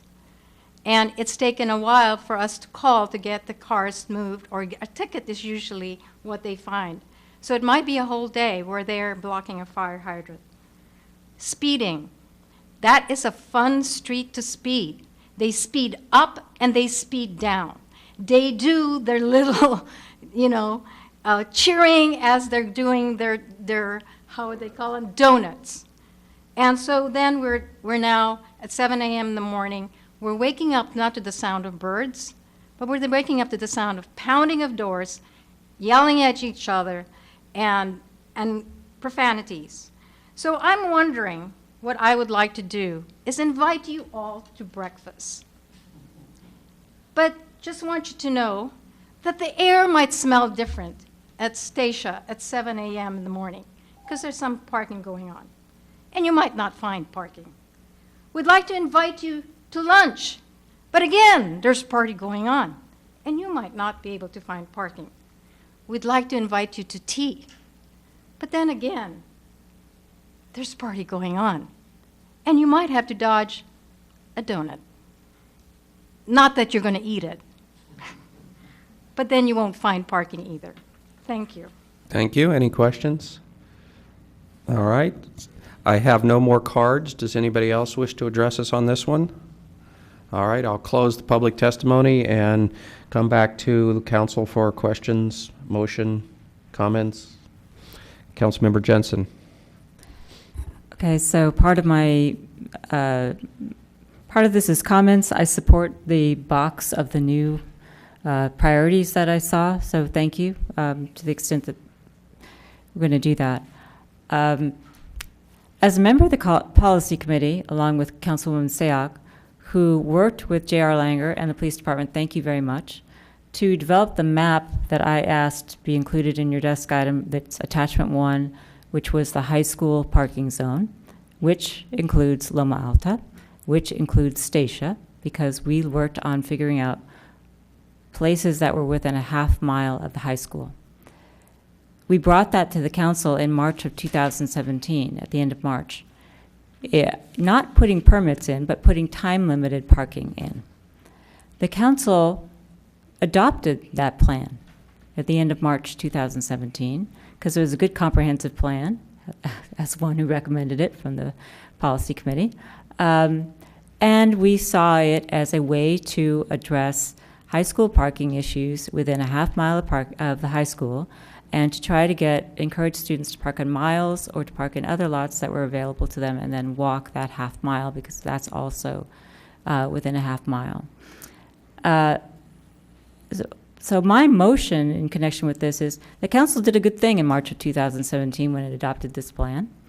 Unfortunately, at its next meeting after that, the council has a policy that allows it to reconsider things that it's just passed, as long as it's within at the very next meeting and someone who voted for the item now moves to reconsider it. That's what happened when probably people who are just as angry as you are tonight from Alpine Avenue came and demanded that their permit parking stay in place and that the comprehensive plan was changing it. And so what we've seen happen is what you've all expressed in ways that far more effectively than I could argue. The result is that once you give somebody permitting, they go to the next place, and then they go to the next place, and they go to the next place, and pretty soon, all the public streets in the town of Los Gatos are permitted parking, and I'm actually with the high school student, make them all public streets and distribute your parking. But I know I'm not going to get any support on that, but I might get support on, can we please bring back our comprehensive high school parking zone that we carefully thought out and we actually passed. And so part of my motion is I want to address the last speaker also. Come to breakfast at my house on the corner of Caldwell and Bella Vista, where all the high school students come down to the parking lot when they're not parking on your street. So it's not like I don't know what you're talking about, but it's a burden that we all have to share. So that's why I'm not for permitted parking, because we should share that burden. But time limiting makes sense. We were discussing it earlier this evening, whatever it was, in connection with the downtown. So it makes sense to try to solve those parking issues across the town, not one street at a time. So if I get any support for it, I'm going to just do it anyway. My motion would be, please, can we ask the mayor to schedule a time for us to reconsider our comprehensive parking plan for the high school zone?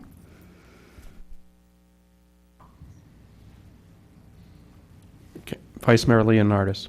I will second the motion with some comments. I do not remember exactly what transpired last March or April, and then why it was reconsidered, although I do remember a whole room full of Alpine residents sitting as the Statia and Loma Alta residents are sitting this evening. There was even more of them than there are you. So I think that there was some reason that we did reconsider and listen to their wishes at the time. I think the rationale at the time and why we kind of put it on hold for a while was because it was like the trench warfare theory. You know, we had one street at a time coming in, and then we came up with this comprehensive plan. But then the comprehensive plan was, wait a minute, we're eliminating this, then they're going to spread even further out. So it was like, take a breath and see what happens. Well, now I think we have evidence of what has happened, and I'm more in a position now to make a decision on this than I was last year. So I will second the motion on that, and I hope we can get a date where we can hear it. Okay, I'll make some comments so I remember a little bit better what happened. We put Alpine in the whole high school parking zone, and they had a request for different times than the whole high school parking zone. So it was reconsidered to take them out and make them separate. And then when we tried to revote in the high school zone, that we had several high school students here that were persuasive, and it ended up not going anywhere. So we ended up changing Alpine and deciding to think about this some more. So that's what I recall happening last time. I wonder if bringing it back the way it is going to be a solution. I think that we may need to consider this idea of having some parking for students on these streets, because where are we going to push them next? Are they going to be pushed into, we had a discussion earlier tonight about employee parking in downtown, so we're going to push them into the underground lot in downtown. They're already taking the lot on Park Avenue. So they're going to need parking. We're just pushing them around. So I'm definitely for bringing this back, but maybe we want to think about it a little more too. Other comments? Councilmember Sack. So I'll be voting in favor of it. One of the things that I want to emphasize, because over the course of the year, it seems like the discussion has been simplified to, are you in support of the neighbors or are you in support of the students? And one thing that I want to emphasize, that when we began this process, we were trying to manage the parking so that the spaces that are available would be used better. And the spaces that are available are at Miles Avenue, which is half a mile away from the high school, as well as what we've been told is spaces on school campus, but are not desired because it takes a while to get out of it.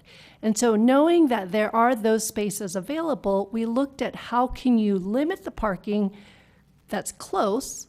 And if you're going to have to walk half a mile anyway, why not park at the Miles Avenue for free rather than in a neighborhood maybe a mile away? And so really it was trying to manage that parking expectation that students had. And I just want to emphasize that to any of the students that are watching, that it's not choosing one over the other, but trying to use the spaces more appropriately so that we don't disrupt everyone's quality of life, even though we all have to share the burden of the challenge. So I am in support of the motion, but just wanted to emphasize that that was the thinking behind it.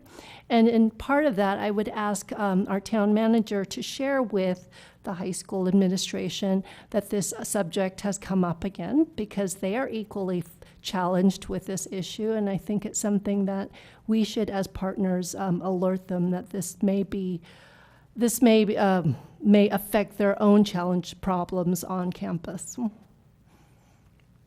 Okay, further comments? Vice Mayor Leonardis. Thank you, Mayor Rennie. Thinking back on Alpine in particular, Statia is very similar to Alpine in the sense that if you park on one side, it becomes an impassable situation. And one of the key components of allowing Alpine to move forward was the safety issue. It was, in my opinion, a public safety problem. And based on what I heard this evening with the Statia residents in particular, I see it as being a public safety problem.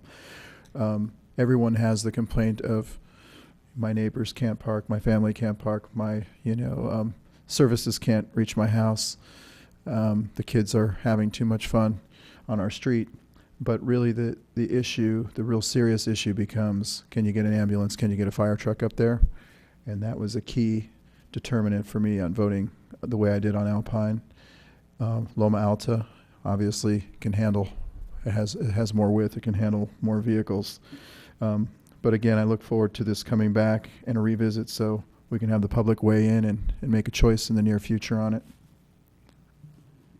Okay, no further comments. We'll call a question. All in favor? Aye. Anybody opposed? Passes unanimously.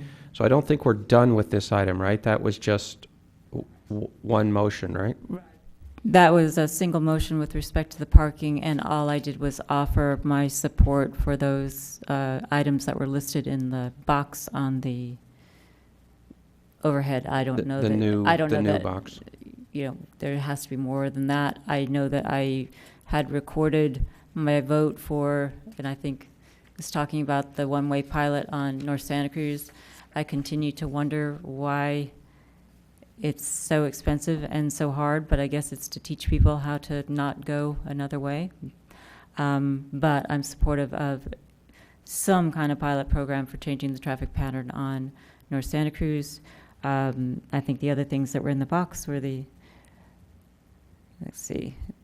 annexation I don't think I voted for. I'm not particularly interested in that one because I think it happens anyway. And the community shuttle, I think, got overwhelming support from all of the council. Okay, and Vice Mayor Leonardis. Thank you, Mayor Rennie. I support particularly the annexations because I know that they eventually will all come, but I'd rather do it all at once than piecemeal because it takes a lot of time. It also denies residents the ability to vote for us.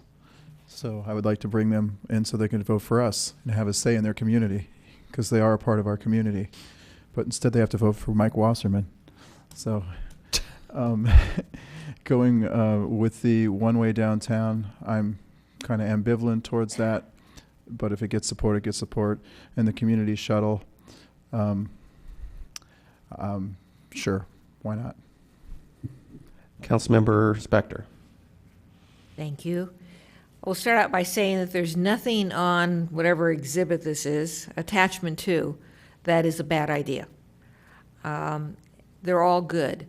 So then the question becomes, what are you going to do? What we have heard the past year, and we being council members, community, staff, is that when are you going to get X done? You're taking forever. You're not getting anything done. And so that has come up a lot. So I'm going to give my input with that concept surrounding what I say. It's not that anything's bad. It's just that what are we going to do? We have things that are in progress. I would definitely keep going forward with those. To the extent that we have 1% items there, the general plan, and that is going to be going forward. On the ongoing commitments, I think those are all good. Under the new ones, I agree. Annexation would not be one of my major objectives, but I think it needs to be done. LAFCO's going to make us do it sooner or later, so we might as well just get it done. But it would not be a priority. The community shuttle is definitely a priority, has been for a long time. The comprehensive residential parking plan, I think we're bringing that back already in a certain way. the one-way downtown street pilot, not because it's a bad idea, but because it wouldn't be a priority given everything else that we have to do. And I would go back to our ongoing commitments, the pension and OPEB obligations. That could be the only thing we do and still not get it done. So that is extremely important, and I don't want to dilute staff's and council's time so that they don't focus on that. Same thing with the Measure B transportation projects. Councilmember Sack. Okay, I'll also weigh in, and I'm of the mindset also that I'd like to prioritize these and have actually less rather than more. I think last time I highlighted my top three, and it was addressing the pension OPEB obligations, doing what we can to bring our street PCI up to 70. I am concerned that the lower it gets, the more money we're going to spend long-term on trying to fix it. And I would enlarge that so that we look at all our infrastructure that we have to invest in. I know that whether it's a street or a building or whether it's faucets, fixing it sooner rather than later is more cost effective in the long run. And so I really want to look at how we can make our money more effective with our investments.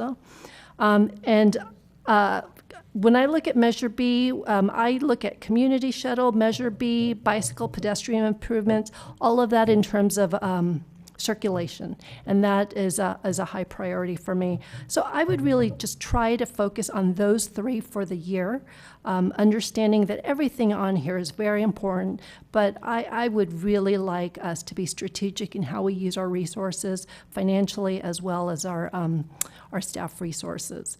To that end, I know I mentioned it with the last agenda item, I'd really like when we have the budget to come back and try to align our budget to reflect the priorities, because I understand that it was a helpful exercise to show us where we're at mid-year, but I would rather look at the larger picture rather than looking at the individual projects and have staff really use their best judgment on what individual projects meet the larger strategic goal, and let's put a priority and a budget attached to that. So. Okay. I guess I'll make a few comments. When I looked at this, I'm okay with everything that's on it. I think what we're hearing is, can we move some of them forward faster than others? I don't think we have complete agreement on that either. Certainly the comprehensive residential parking plan, we're going to bring that back soon. I also would like to see the one-way downtown street pilot move ahead. I think that could help us with, many of our other discussions that we've been having. And I agree that, we got to keep working on the Measure B items, because basically, with a little effort, let me call it free money, right? It's about making sure that we get our share, our projects done for our, as Councilmember Sayoc, circulation, our bike and ped improvements, and so forth, safe routes to school. So those would certainly be on my top of the list. Do you need more from us on this? Do we need a vote to adopt this?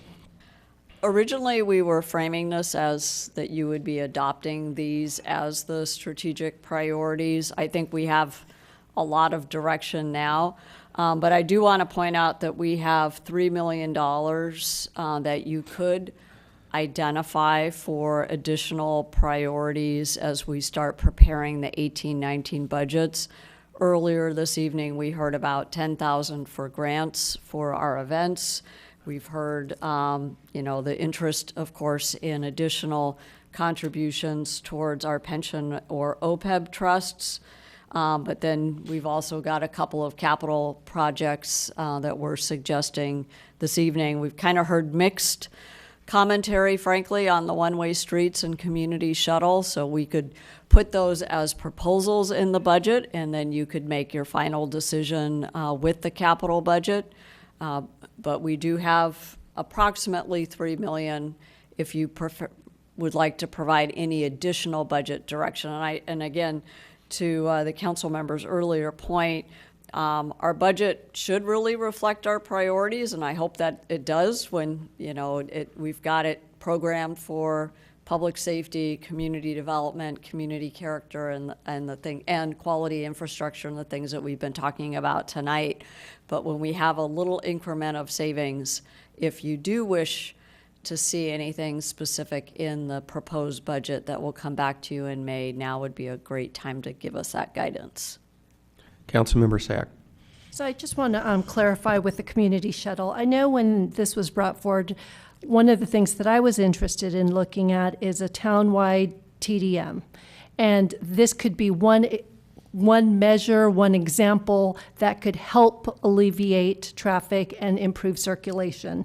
And so I certainly don't intend for us to pay for it 100%, but is there a process so that we highlight this as a community benefit so that as future developments come in, there's a nexus when we ask someone to pay into a community shuttle? That's how I'm envisioning this versus us spending $3 million on a shuttle. And I think that would raise a larger policy question for the council, since we no longer have our community benefit policy. So if instead the council is saying, please put together a transportation demand management policy, and then we could determine what the different factors or contributions could be, that would be one way of approaching it. And I'd say I agree. I had exactly that same thought, that we should have some kind of TDM program, because we've got, I didn't think we'd get them, but we're getting some large projects coming that should be helping our TDM. I don't know what Alberta Way is going to end up, but we approved another office on Winchester, and some of these seems like they should have contributed to some kind of TDM plan, which we don't have. So the sooner we do something, the sooner we could, start providing the benefits from the projects that are coming. Councilmember Jensen. I'm going to echo the comments with respect to a transportation demand management plan. We should have one, and we should figure that out. But that's not to say that I think $3 million should be spent on that. I wanted to actually ask a question to Ms. Pravetti. You were talking about the Finance Committee, and they were going to have recommendations for contributions. And I'm wondering, without knowing what those recommendations are, should we be divvying up $3 million if we're going to get a recommendation to put $3 million into an OPEB fund, for example? I'll defer to committee members if you wanted to comment on that. At this point, we're looking more at a policy type recommendation and an accelerated payment program for you. We're happy to leave the $3 million essentially unplanned, so that way as these items move forward during the course of the year, you can make the choices associated with them. But at this point, we don't have a specific dollar price tag on the pension OPEB. I think we've already made policy recommendations in terms of what our minimum contributions will be towards those two trusts. The question is, what more might the council want to do? And I guess the other, Councilmember Sack talked about getting our PCI up. I know we haven't had enough funds to keep it even at a stable rate, but we know we have some more money coming from SB1 now, assuming that lawsuits don't derail that. And then eventually when the Measure B lawsuit is over, we should have more money coming there. So the two of those, I think, is at least another $1 million than we had, so that's probably 40% more than what we were spending before. But I don't know if that's enough. I don't know if any of this $3 million should go there. I know you brought to us at one point we needed to spend this amount to get somewhere, and I've kind of forgotten those numbers. So I'm unsure how the $3 million, if any of the $3 million should go there, or we'll be doing okay with the additions from Measure B and SB1. So I think we're headed in the right direction. We're right there. $3 million was about the number we needed to be able to grow to a 70. We'll need to refresh that number and make sure that it's current and see where we're at. We can bring that, and I think the most appropriate place to bring that to you is through the budget process, as we're outlining the capital program for the next year. And just to refresh your memory on how the street maintenance works, when you allocate the funds and we get the funds on July 1st, we're not able to spend those dollars until the next summer, just because of the way the bid climate works, and doing a project in the height of summer doesn't allow us good bid pricing. So right now we are bidding currently the dollars that you allocated last year for us. So we lag just a little bit because of that. So in July, it's a great time to have that conversation. It wouldn't affect our projects from this summer's perspective. And how many dollars are we bidding? It's a couple $1 million worth this year because we don't have the Measure B dollars included. So when we get the Measure B, we may be at 2.5, 2.8, something in there? Somewhere in that range, right. So we're almost to the 3 we need. Right, and so we'll bring that analysis with the CIP for you to consider, and that's I think a great time to be able to look at that in comparison with all your other priorities in terms of capital projects and where to expend additional dollars. And when Measure B comes, my understanding is they're going to give us the money for the years. They're collecting it. They just can't distribute it till the lawsuit, and then we will get sort of a lump sum for the years that we haven't been getting all at once. Is that correct? We'll have a year of catch-up, so we'll have a nice little chunk of dollars that comes our way. In addition, they were pre-funding some dollars that they had collected from November through the first distribution when they started collecting the tax. So this first year will be a blip in terms of a big infusion of dollars. And again, we'll get that dollar for dollar what that looks like for you. Okay. So you're kind of asking us to tell you how we want to spend the $3 million, but I'm not. No, you're not? Because I'm not sure we have all the information to do that. And that's perfectly fine. We just wanted to create the opportunity, now that you've heard mid-year, now that you've had a conversation about strategic priorities, that if you had additional direction for us as we go to prepare the budget, we're all ears. But I think the richness of this discussion certainly gives us enough to work on, that you will have a proposed budget and some choices before you come May. So I'll go ahead with my comment. My thought on the $3 million is a substantial portion should go towards the OPEB, but I wouldn't want to spend it all on that. I don't know if substantial is 2/3. Again, I'm not sure what all the items are, but I'm in favor of some substantial amount. I know we're planning, one of the proposals in the Finance Committee is to have an accelerated pay schedule where we're paying, I think if I remember, an extra $500,000 to $800,000 a year above what is required currently. And if our budgets are tight, we're going to maybe need to put some of that money saved in order to be able to make that accelerated schedule. But I think that's not completely figured out yet in the Finance Committee. Councilmember Spector. Thank you, Mr. Mayor. We, looking at page 5 of 5 in the discussion portion of the staff's report, we've already decided on the special event grants. For me, responding to Ms. Jensen's question, the Finance Committee has not specifically been presented with the opportunity to discuss the $3 million.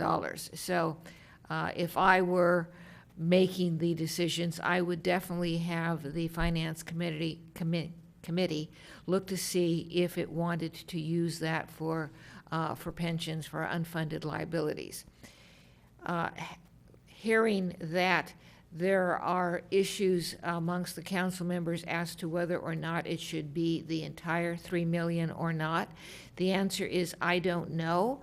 But if we have other funding sources like SB1 and Measure B for the infrastructure, then as much as possible of those monies, I would definitely put unfunded liabilities, but I would like it to be an issue that is vetted by the Finance Committee.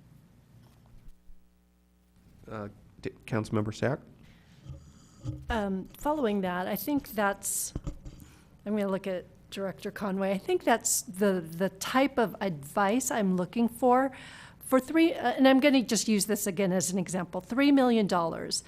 We could, if someone were to tell me for $3 million, your PCI went up to 70, and then year after year, your incremental investment costs in infrastructure would be less, therefore the long-term and allowable investment into OPEB would be higher. I'd love that type of analysis on what's the best use of that $3 million for this purpose right now, knowing all the long-term issues that are before us. And I'm always looking at you as my personal financial planner that'll help me look at all the available revenues, and without being specific, what are the buckets that in my own personal life I know I have to fund to keep a sustainable long-term investment strategy.